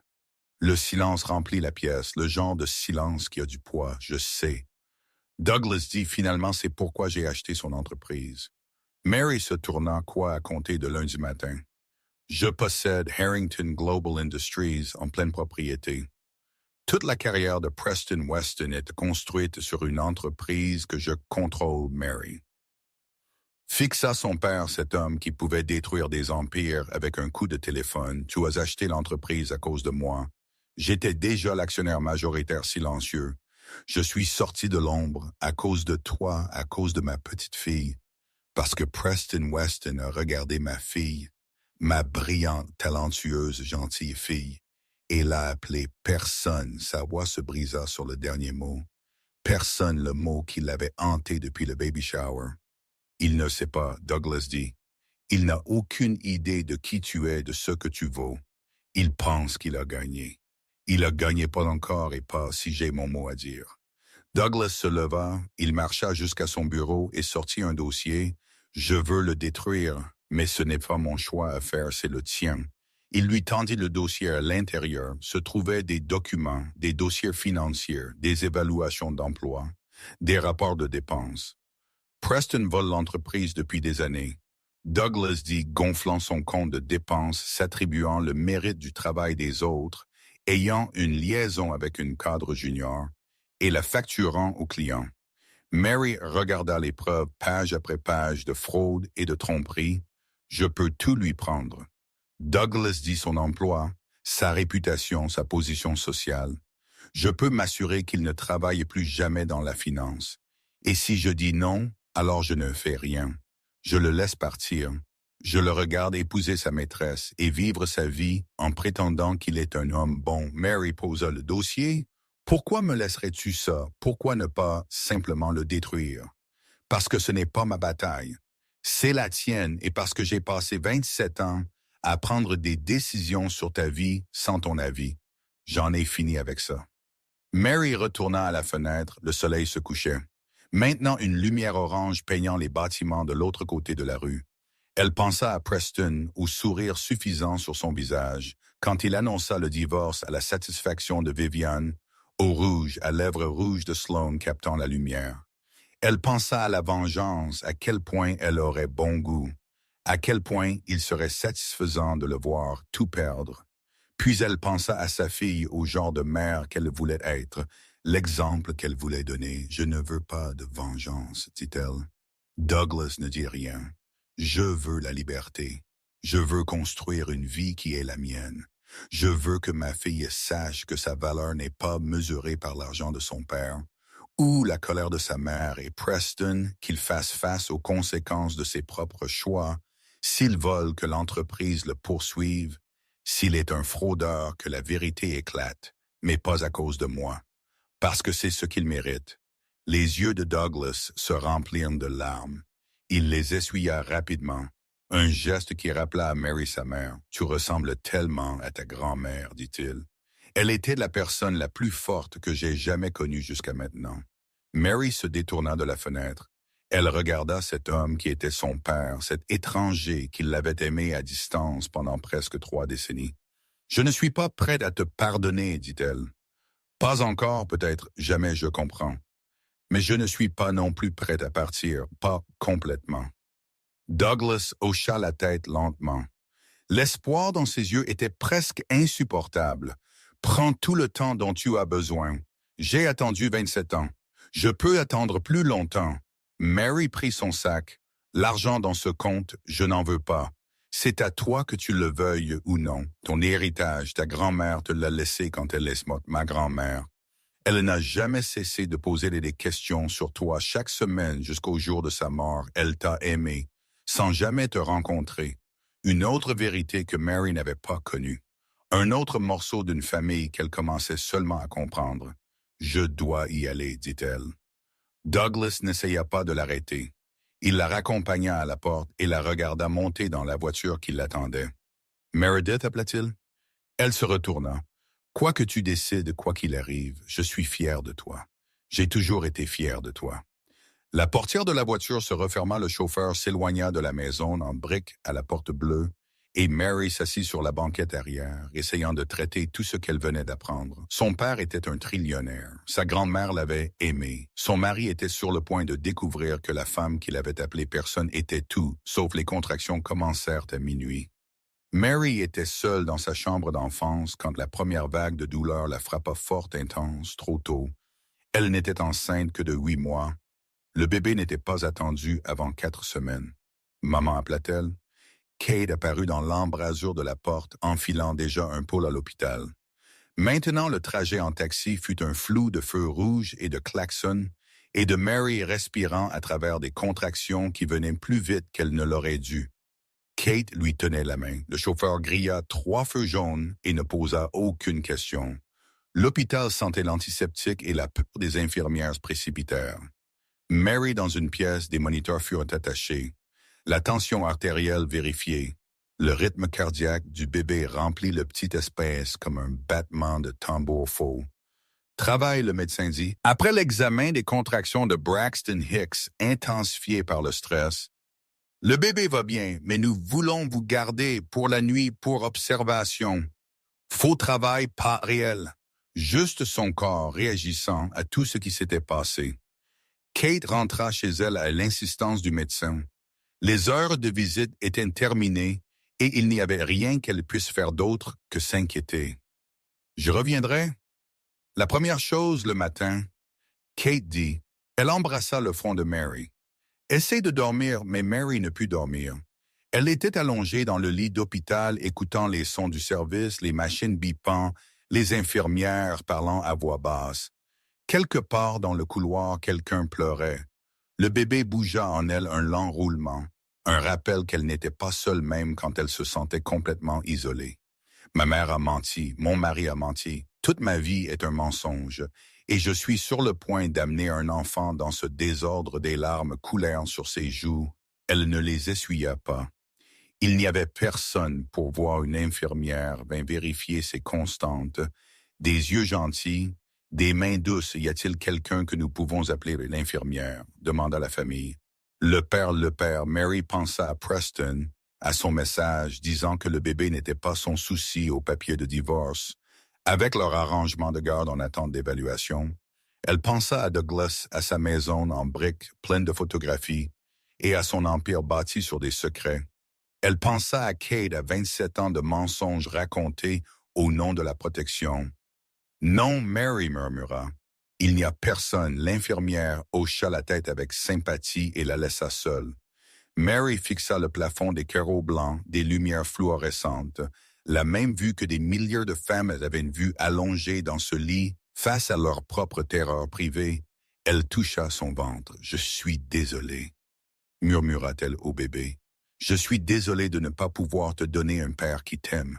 Je suis désolée de t'avoir amené dans une famille bâtie sur des mensonges. Je suis désolée de ne pas être plus forte. » Le bébé donna un coup de pied fort comme une réponse, comme un refus d'accepter des excuses. Quelque chose se déplaça dans la poitrine de Mary. Elle pensa à la femme qu'elle avait été, la femme qui avait besoin de l'approbation de Preston pour se sentir digne, la femme qui se faisait plus petite pour s'intégrer dans son monde. La femme qui avait oublié comment vouloir des choses pour elle-même. Cette femme serait restée dans le lit d'hôpital pleurant et impuissante. Cette femme était morte. Je ne laisserai pas ma fille grandir en croyant qu'elle était indésirable. Quoi qu'il en soit, ce bébé saura qu'elle a été choisie. Mary tendit la main vers son téléphone, ses doigts étaient fermes. Maintenant, elle composa le numéro de Margaret Sullivan. C'est Mary Callahan. Je suis prête à me battre, quoi qu'il en coûte. Puis elle appela sa mère, dit à Douglas que je le reverrai, mais cette fois je veux toute la vérité, tout ça, plus d'ombre. Elle raccrocha le téléphone et se rallongea contre les oreillers. Le bébé avait arrêté de donner des coups de pied dormant, peut-être se reposant d'avant. Ce qui viendrait ensuite dehors la fenêtre, la ville se réveillait. La première lumière peignant le ciel dans des nuances de gris et de rose. Le premier café en train de se préparer dans les appartements à travers le quartier. Les premiers pas faits par des gens qui n'avaient aucune idée de ce que ce jour apporterait aujourd'hui. Mary décida. Je recommence le matin. Vint lentement, Mary somnola entre les vérifications des signes vitaux et les prises de tension artérielle. Les contractions avaient complètement cessé. Le médecin la déclara stable et programma sa sortie pour midi. À 11h15. On frappa à la porte. Douglas Harrington se tenait dans l'embrasure de la porte. Il semblait plus petit d'une certaine manière qu'il ne l'avait été dans sa maison en briques, plus vulnérable, plus comme un homme ordinaire et moins comme une figure mythique. Puis-je entrer? Demanda-t-il. Mary hocha la tête. Douglas s'assit sur la chaise en plastique à côté de son lit, la même chaise que Bridget avait occupée quelques jours auparavant, la même chaise où sa mère lui avait tenu la main et promis que tout irait bien. Kate m'a appelé. Douglas dit. Elle m'a dit que tu étais là. Faux travail, le bébé va bien et toi? Mary ne répondit pas. Elle ne savait pas comment Douglas se pencha en avant. Ses mains étaient jointes sur ses genoux nerveux. Humain, je n'ai pas pu dormir la nuit dernière, dit-il. Je n'arrêtais pas de penser à tout ce que j'aurais dû dire, à tout ce que j'aurais dû faire différemment. 27 ans de regrets alignés dans ma tête comme des soldats. Quel est l'intérêt des regrets? Aucun, sauf qu'ils nous rappellent que nous sommes capables de changer. Mary le regarda vraiment, regarda les lignes autour de ses yeux, le gris de ses cheveux, la tristesse qui semblait tissée dans chaque trait. « Pourquoi maintenant? » demanda-t-elle après toutes ces années. « Pourquoi es-tu finalement sorti de l'ombre? » Douglas resta silencieux un long moment, parce que j'ai regardé un homme appeler ma fille sans valeur. Je l'ai regardé l'humilier devant tout le monde qu'elle connaissait, et j'ai réalisé que toute ma protection, toute ma surveillance de loin ne t'avait pas du tout gardé en sécurité. Cela m'avait juste gardé confortable. Tu n'aurais pas pu arrêter Preston? Non, mais j'aurais pu être là. J'aurais pu être quelqu'un que tu aurais pu appeler, quelqu'un sur qui tu aurais pu t'appuyer. Au lieu de ça, tu l'as affronté seul. Mary pensa au baby shower, au fait de se tenir dans cette pièce avec une personne qui l'a fixé, au fait de n'avoir personne vers qui se tourner. Sauf Bridget, je n'étais pas entièrement seul, dit-elle. Tu aurais dû avoir un père à tes côtés. Tu aurais toujours dû avoir ça. Les mots restèrent en suspens dans l'air entre eux, lourds de vérité. Je veux recommencer. Douglas dit, je sais que je ne peux pas effacer 27 ans. Je sais que je ne peux pas rattraper tout ce que j'ai manqué. Mais je veux essayer si tu me le permets. Mary toucha son ventre. Le bébé donna un coup de pied, un mouvement fort et définit la réunion du conseil. Et demain, dit-elle, Preston sera là, oui, et tu vas lui parler de moi, de qui je suis seulement, si tu le veux. Mary y pensa à Preston entrant dans cette salle de conférence, s'attendant à une promotion à son visage quand il apprendrait la vérité. Je ne veux pas être là, dit-elle. Je n'ai pas besoin de le regarder tomber. Alors tu ne seras pas là.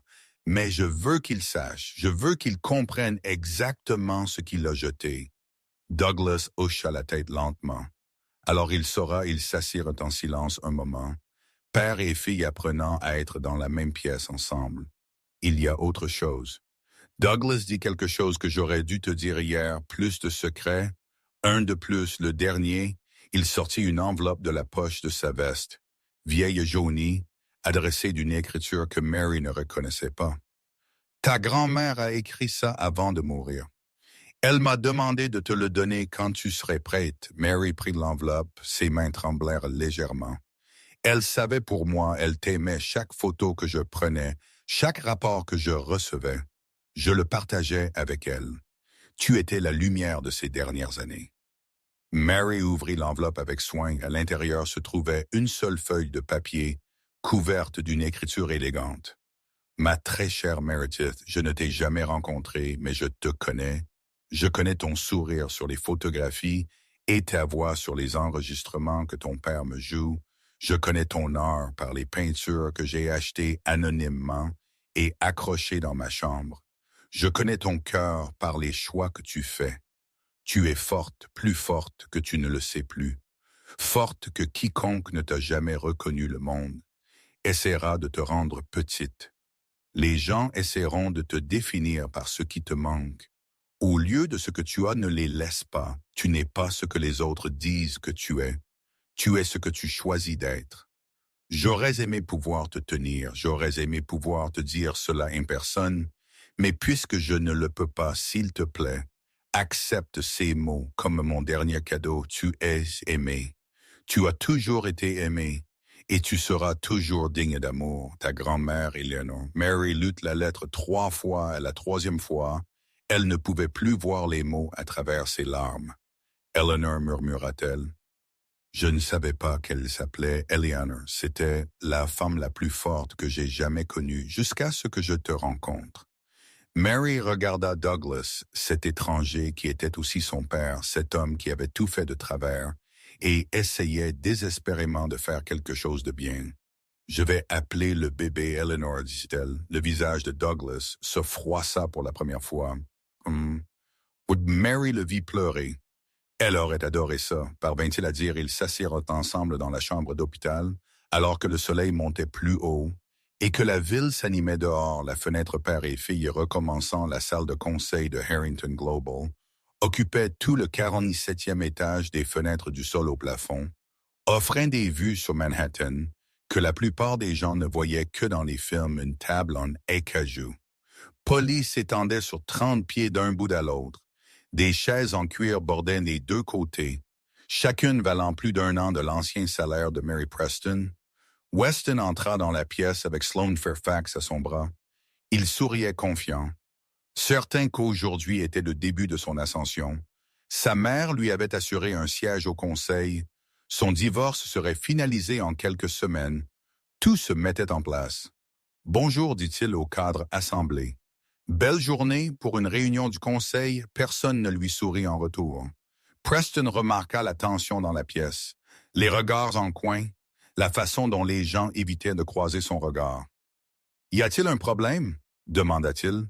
C'est alors qu'il vit l'homme à la tête de la table. Douglas Harrington était assis à la place du président, un poste qui était resté vide pendant des années.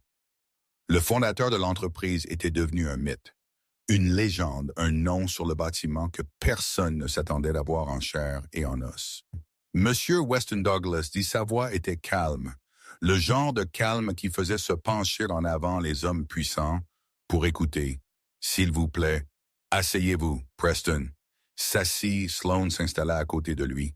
Sa main trouva la sienne sous la table. « Je vous remercie tous d'être venus. » Douglas commença. « J'ai convoqué cette réunion pour annoncer des changements significatifs dans la direction de l'entreprise. » Preston se pencha en avant.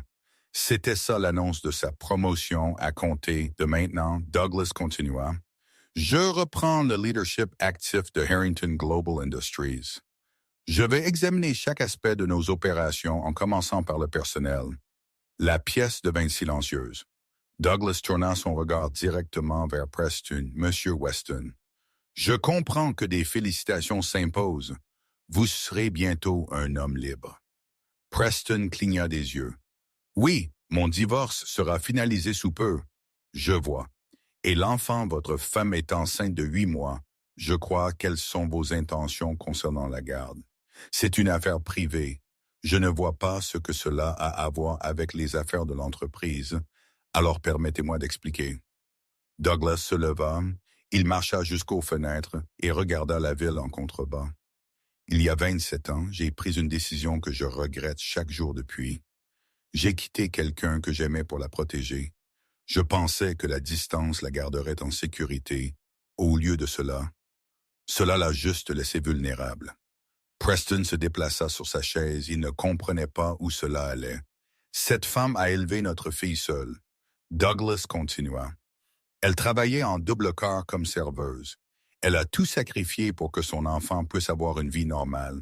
Et cet enfant est devenu brillant, talentueux et gentil, monsieur. Je ne suis pas sûr de ce que cela a à voir avec le nom de cet enfant. » Ed Meredith Callahan. La pièce devint absolument immobile. Le visage de Preston se vida de couleur, la femme que vous avez épousée. Douglas dit en se détournant de la fenêtre, « Est ma fille le bébé qu'elle porte. Est ma petite fille, la femme que vous avez publiquement humiliée et appelée personne à son propre baby shower. » La main de Sloane lâcha celle de Preston sous la table. « C'est impossible. Preston balbutia, elle n'est rien. Sa mère est serveuse, elle travaillait dans une galerie. Oui, parce que je voulais qu'elle ait une vie normale, parce que je pensais que rester à l'écart la protégerait. Au lieu de cela, j'ai juste rendu plus facile pour des hommes comme vous de lui faire du mal. Douglas marcha lentement vers la tête de la table, chaque pas délibéré, chaque mot mesuré. J'ai examiné vos dossiers de performance, Monsieur Weston. Les comptes pour lesquels vous avez revendiqué le mérite ont été gérés par du personnel junior. Les innovations que vous avez présentées ont été copiées de concurrents et les ressources de l'entreprise que vous facturiez comme divertissement client sont allées sur la carte de crédit de Mademoiselle Fairfax. Des murmures parcoururent la pièce, les membres du conseil échangèrent des regards. Ce n'est pas vrai. Preston dit, sa voix se brisa. Ma famille est avec cette entreprise depuis 3 générations. Votre grand-père était un homme bon.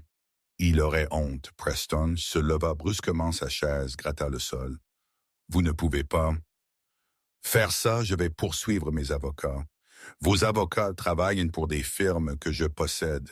Votre adhésion au Country Club, est-ce dans une propriété que je détiens, la charité de votre mère, bénéficie d'une fondation que je finance. Il n'y a rien dans votre vie que je ne contrôle pas. Les mots tombèrent comme des coups. Preston regarda autour de la pièce pour chercher du soutien pour quiconque pourrait le soutenir. Mais tous les visages étaient détournés. Même Sloane reculait sa chaise, mettant de la distance entre elle et l'homme qu'elle avait prévu d'épouser. Vous avez un choix. Monsieur Weston Douglas dit, signez ces documents renonçant à toute prétention à la garde de ma petite-fille et acceptant un règlement de divorce qui est réellement équitable, démissionnez discrètement.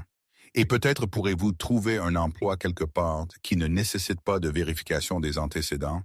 Il fit glisser un dossier sur la table, ou refuser. Et je m'assurerai que chaque firme de Wall Street sache exactement quel genre d'homme vous êtes. Le vol, la fraude, l'abus de votre femme. Tout cela sera du domaine public. Les mains de Preston tremblèrent alors qu'il saisissait le dossier. Il l'ouvrit, lut la première page puis la seconde. Ceci dit qu'elle obtient la moitié de tout ce que je possède. Vous avez volé 3 ans de sa vie. La moitié semble généreuse. Je ne signerai pas ça, alors ne le fais pas. Mais sache ceci, je dépenserai chaque dollar que j'ai et chaque minute de ma vie restante pour m'assurer que tu ne fasses plus jamais de mal à personne. C'est une promesse, la pièce attendit. Preston regarda les documents, les témoins assemblés autour de la table. L'homme qui avait bâti un empire et l'utilisait maintenant pour protéger sa fille. Il pensa à se battre à des avocats et des tribunaux et à traîner ça pendant des années. Puis il pensa à ce que Douglas Harrington pourrait faire avec des ressources illimitées et une motivation illimitée. Preston signa les stylos, grattèrent le papier. 3 signatures des initiales sur chaque page, une reddition qui ressemblait à la noyade. Preston Sloane murmura. Comment as-tu pu ne pas savoir? Preston la regarda, cette femme qui lui avait promis de l'aider à monter plus haut à l'avenir, qui s'était évaporée dans les 5 dernières minutes. Comment aurais-je dû savoir, dit-il. Elle travaillait dans une galerie. Sa mère est serveuse, Douglas Harrington sourit. Ce n'était pas un sourire aimable. Oui, et elle vaut plus que tout le monde dans cette pièce combinée. Pas à cause de mon argent, à cause de qui elle est. Il ramassa les documents signés et les glissa dans sa mallette. Cette réunion est ajournée. Monsieur Weston, la sécurité vous escortera pour récupérer vos effets personnels. Vous avez 1 heure. Preston se tint sur des jambes instables. Les membres du conseil s'écartèrent pour le laisser passer, aucun d'eux ne croisant son regard à la porte. Il se retourna. Dis-lui, dit-il, dis à Meredith. Dis-lui que je suis désolé. L'expression de Douglas ne changea pas. Dis-le lui-même si elle écoute. Preston sortit de la salle de conseil, les portes de l'ascenseur se refermèrent derrière lui, et juste comme ça, 3 ans de mariage se terminèrent par une signature et une escorte de sécurité. Mary n'était pas à la réunion du conseil. Elle était dans l'appartement de sa mère, assise près de la fenêtre, regardant la ville vaquer à ses occupations. Kate faisait du thé le rituel familier, le tintement des tasses, l'odeur de la camomille. Il est probablement en train de le découvrir en ce moment. Mary dit, « Qu'est-ce que tu ressens à ce sujet? » Je ne sais pas. Je pensais que je me sentirais vengée, triomphante. Au lieu de ça, je me sens juste fatiguée. Kate lui apporta une tasse et s'assit à côté d'elle.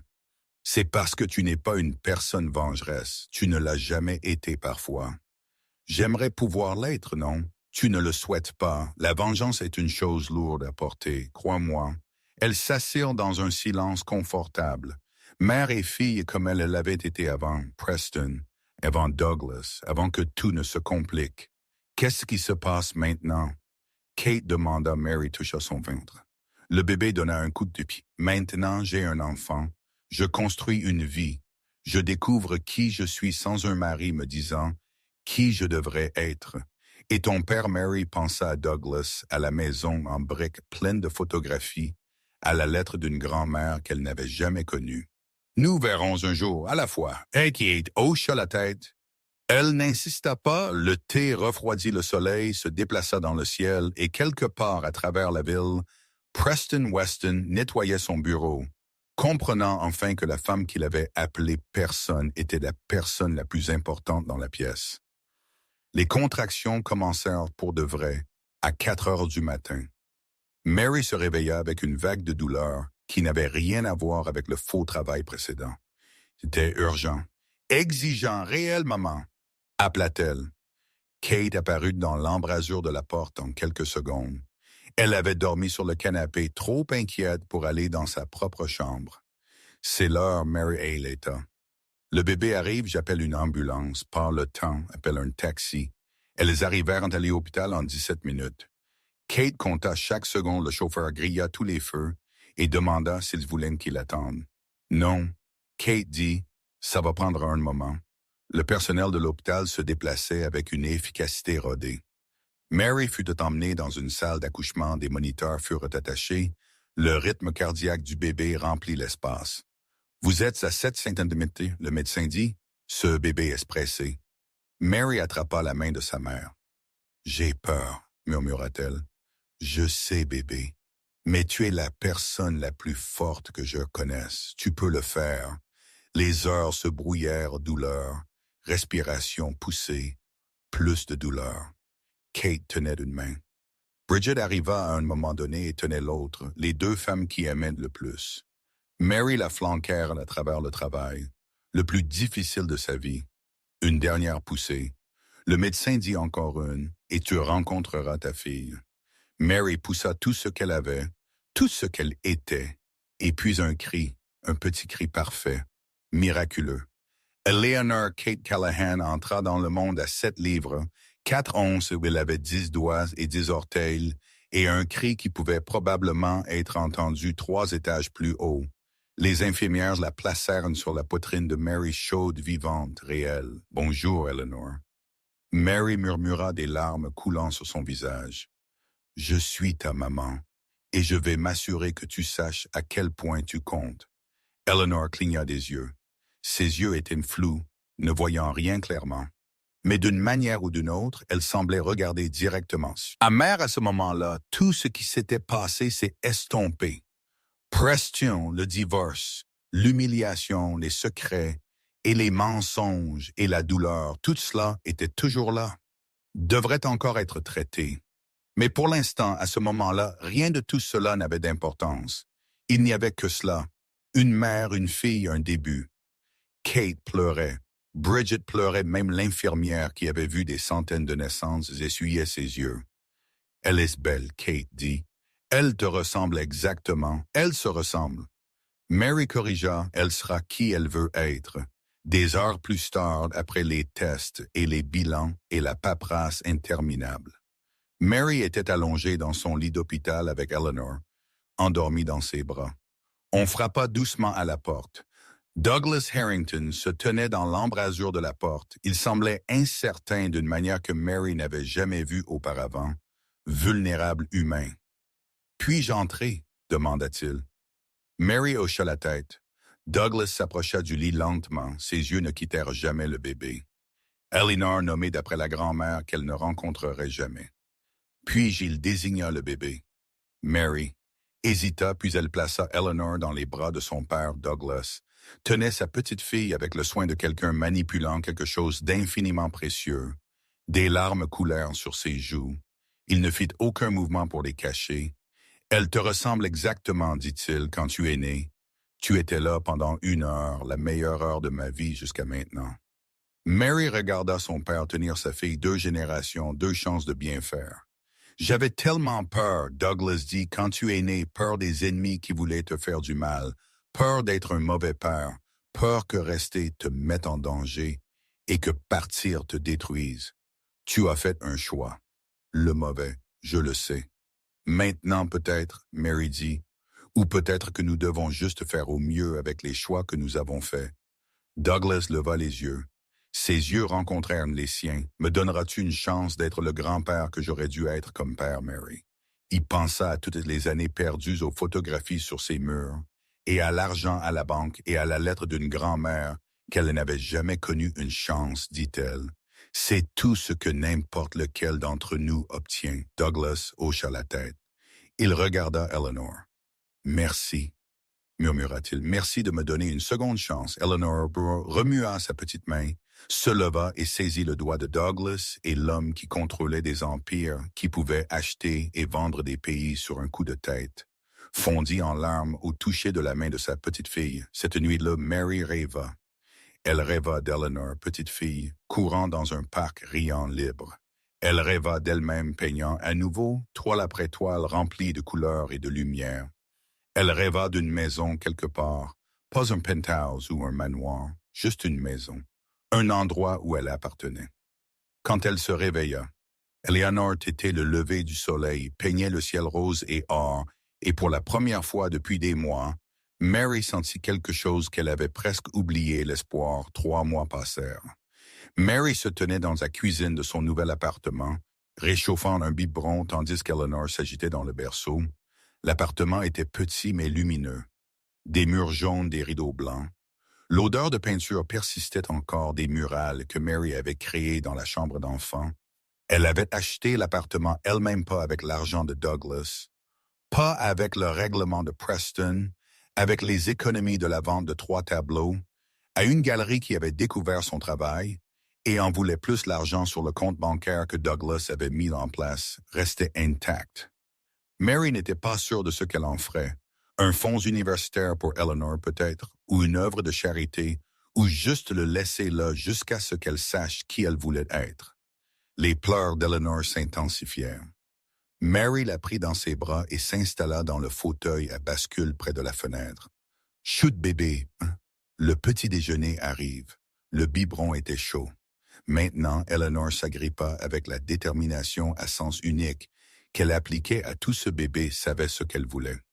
Mary regarda sa fille manger les petits doigts agrippant le biberon, l'expression sérieuse de concentration, la façon dont ses paupières papillonnaient, alors qu'elle se détendait au rythme. J'ai fait ça.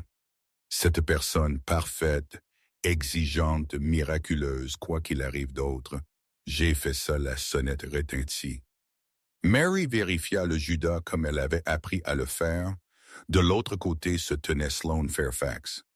Mary ouvrit la porte. « Pourquoi es-tu ici ?» demanda-t-elle. Sloane semblait différente de ce qu'elle avait été à la réunion du conseil, plus petite, d'une certaine manière moins polie. Elle portait un jean et un pull au lieu de ses robes de créateur habituelles. « Parce que je te dois des excuses, » Sloane dit. Et un avertissement. Mary hésita, puis elle s'écarta pour laisser entrer Sloane. Elles s'assirent dans le petit salon.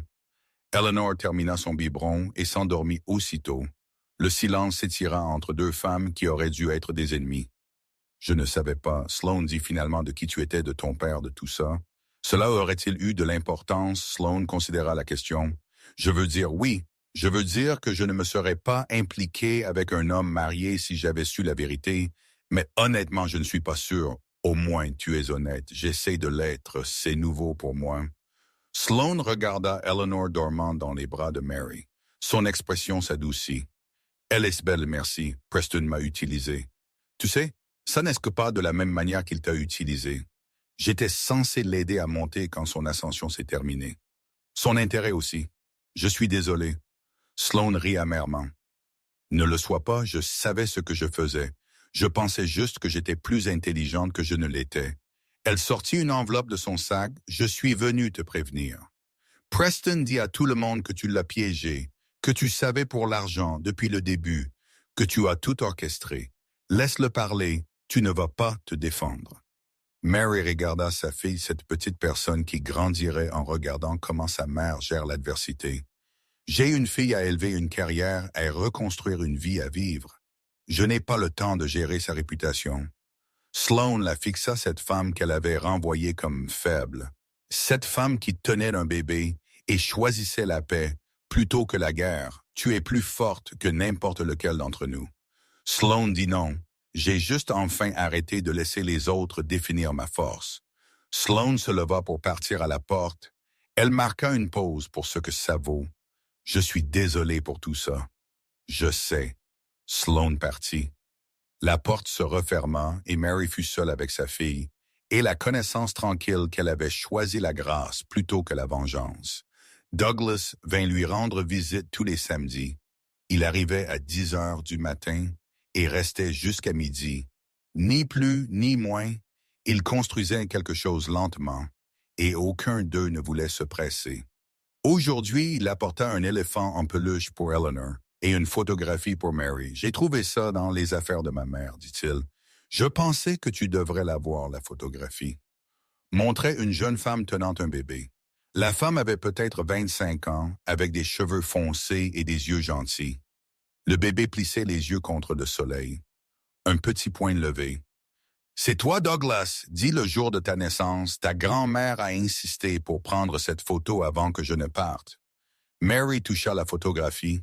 Sa grand-mère, la femme dont la lettre l'avait aidé à comprendre sa propre valeur. Merci. J'ai d'autres albums pleins. Si jamais tu veux les voir, peut-être un jour elle passait la matinée, comme elle le faisait toujours, Douglas tenant Eleanor pendant que Mary faisait du thé des histoires sur son enfance et son entreprise, et la grand-mère que Mary n'avait jamais connue de petits pas vers quelque chose qu'aucune d'elles ne pouvait encore nommer. À midi, Douglas se leva pour partir la même heure. La semaine prochaine, demanda-t-il, la même heure. La semaine prochaine, il embrassa le front d'Eleanor. Elle attrapa son doigt comme elle le faisait toujours et il sourit, comme il souriait toujours, comme quelqu'un à qui on avait donné le monde et qui ne pouvait pas croire sa chance au revoir, ma chérie.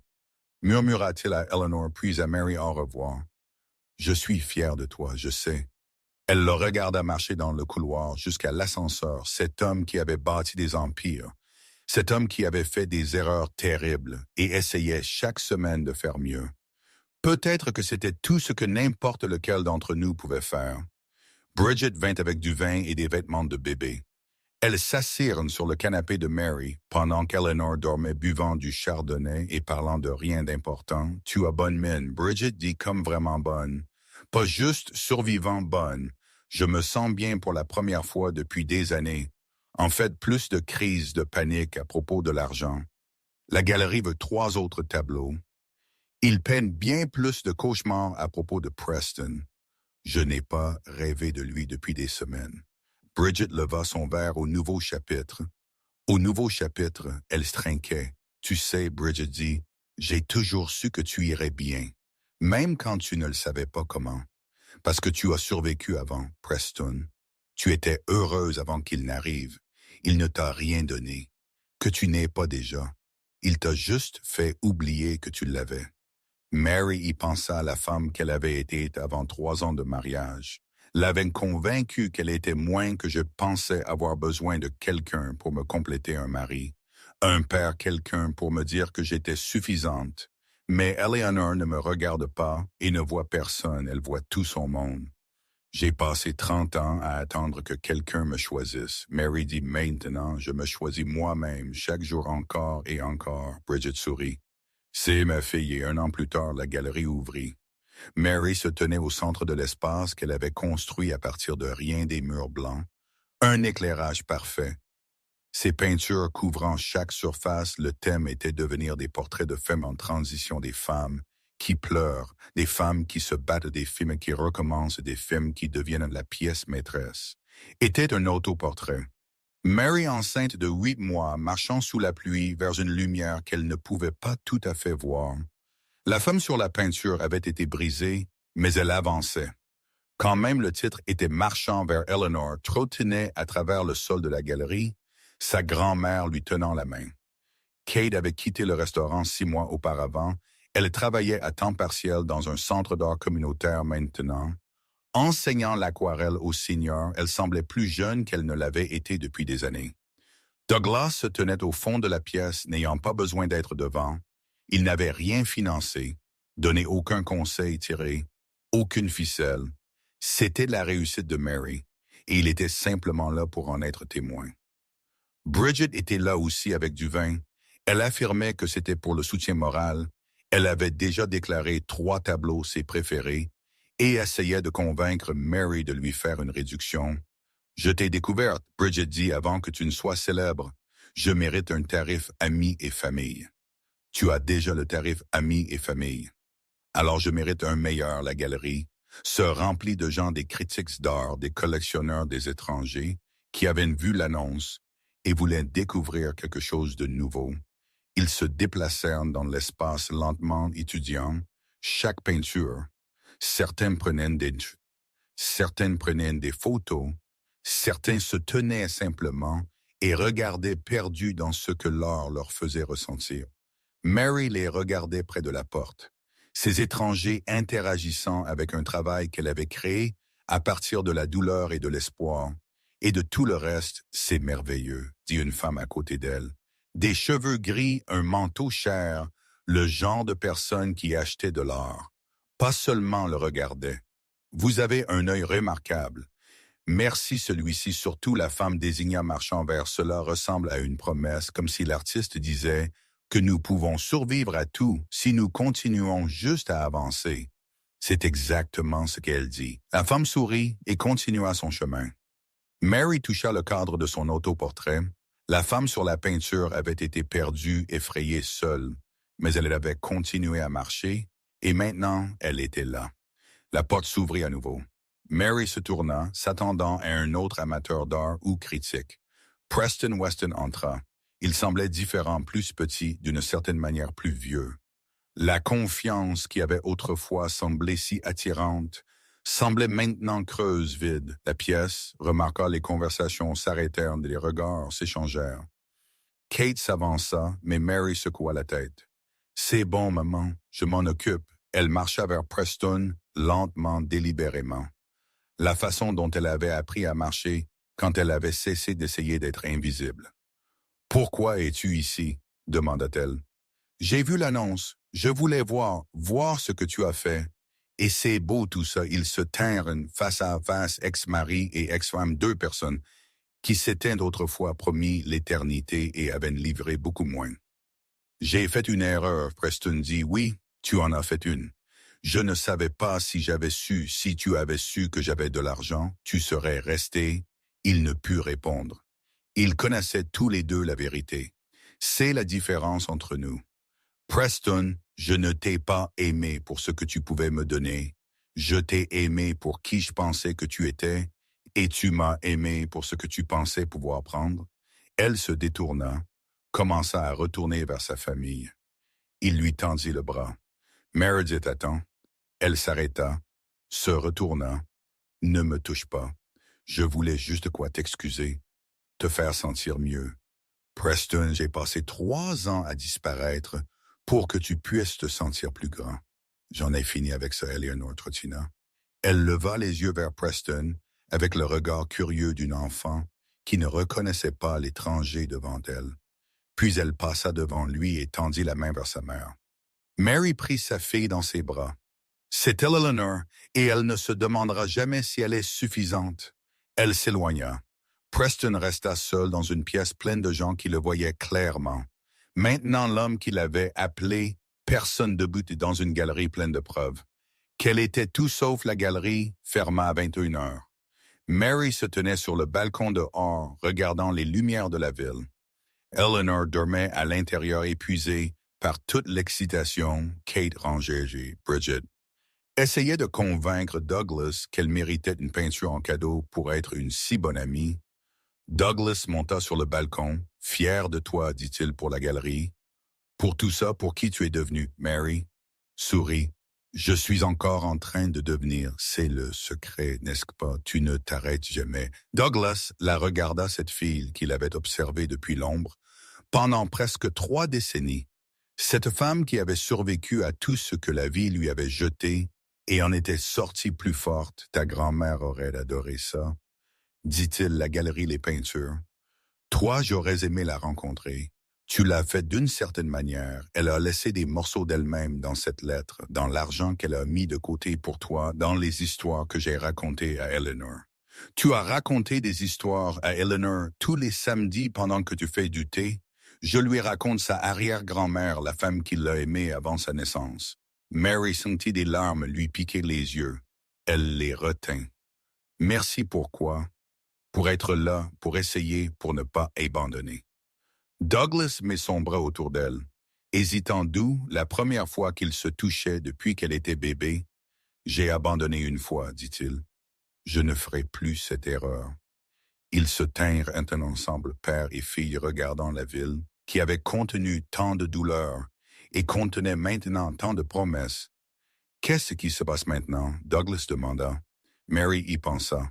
« Maintenant, j'élève ma fille, je peins, je construis une vie qui est la mienne et peut-être éventuellement, je trouverai quoi faire avec tout cet argent que tu insistes, qui m'appartient, un fonds universitaire pour Eleanor peut-être, ou peut-être quelque chose de plus grand. Une fondation, un programme de bourse pour les femmes qui recommencent quelque chose qui aide les autres. Comme j'aurais aimé que quelqu'un m'aide, Douglas sourit. Ta grand-mère aurait adoré ça. Je sais la ville scintillait en dessous d'eux, des millions de vies en mouvement, des millions d'histoires qui se déroulaient. Mary pensa à la femme qu'elle avait été 1 an auparavant debout dans ce baby shower, se faisant appeler personne, sentant son monde s'effondrer autour d'elle. Cette femme avait été brisée.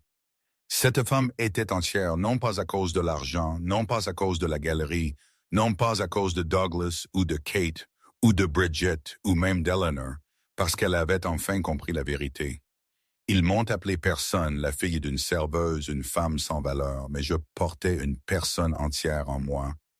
J'ai survécu à une trahison qui aurait pu me briser. J'ai tout reconstruit à partir de rien.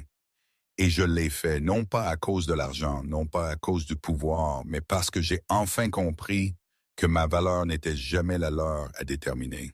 Elle regarda Douglas. Je devrais aller voir Eleanor. J'aiderai Kate à finir de nettoyer.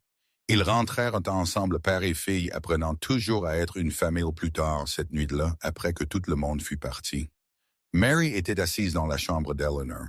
Le bébé dormait, sa petite poitrine se levait et s'abaissait à chaque respiration, ses mains se serraient en poing, même en dormant prête à se battre pour tout ce qu'elle voulait. Mary toucha la joue de sa fille douce, chaude. « Parfaite, Eleanor, murmura-t-elle. « Laisse-moi te raconter une histoire. » Le bébé remua, mais ne se réveilla pas. Il était une fois une femme qui ne savait pas qui elle était. Elle laissait les autres lui dire ce qu'elle valait. Elle se faisait petite pour que les autres puissent se sentir grands, et elle pensait que c'était de l'amour. La respiration d'Eleanor resta régulière, paisible. Mais ensuite, elle eut une fille et tout devint clair, parce que quand elle regarda cette fille, elle ne vit pas quelqu'un qui avait besoin d'être parfait. Elle vit quelqu'un qui était déjà suffisant juste en existant, juste en étant. Mary se pencha et embrassa le front d'Eleanor. « Tu es suffisante, bébé. Tu étais suffisante avant ta naissance. Tu seras suffisante chaque jour de ta vie. Personne ne peut te dire le contraire. » Jamais elle se leva et marcha jusqu'à la fenêtre. La ville était calme. Maintenant, la plupart des lumières s'étaient éteintes, mais quelque part là-bas, des femmes étaient éveillées, se demandant si elles étaient suffisantes, se demandant si elles méritaient mieux, se demandant si elles étaient assez fortes. Pour recommencer, Mary avait été l'une d'entre elles, et maintenant elle ne l'était plus, non pas parce que quelque chose avait changé en elle, non pas parce que l'argent était tombé du ciel, non pas parce qu'un parrain fée était apparu pour la secourir, parce qu'elle s'était choisie elle-même chaque jour encore, et encore une petite décision. À la fois les lumières de la galerie étaient éteintes maintenant, Mais à l'intérieur de Mary, quelque chose brillait plus fort que jamais. Auparavant, elle n'était plus la victime de personne. Elle était la mère d'Eleanor, et c'était suffisant. Ce serait toujours suffisant si cette histoire a touché ton cœur, si le voyage de Meredith t'a rappelé ta propre force. J'aimerais avoir de tes nouvelles. Laisse un commentaire ci-dessous et partage tes pensées. Tes mots pourraient être exactement ce qu'une autre femme a besoin d'entendre aujourd'hui. Et si tu veux plus d'histoires, comme ça des histoires de résilience, de justice et du pouvoir tranquille des femmes qui refusent de rester brisées, appuie sur ce bouton d'abonnement et active les notifications. Nous publions de nouvelles histoires chaque semaine. Partage cette vidéo avec quelqu'un qui a besoin de l'entendre. Parfois, une histoire est le rappel dont nous avons besoin que nous ne sommes pas seuls. Merci d'avoir écouté jusqu'à la fin. Tu es la raison pour laquelle nous créons ces histoires. Avertissement final. Ce contenu a été soigneusement recherché, développé et édité manuellement par notre équipe pour livrer des histoires significatives avec de précieuses leçons de vie. Chaque personnage, chaque scène et chaque moment émotionnel a été conçu avec l'intention de divertir, d'inspirer et de te rappeler que ton histoire compte aussi jusqu'à la prochaine fois. Souviens-toi, tu n'es pas personne, tu ne l'as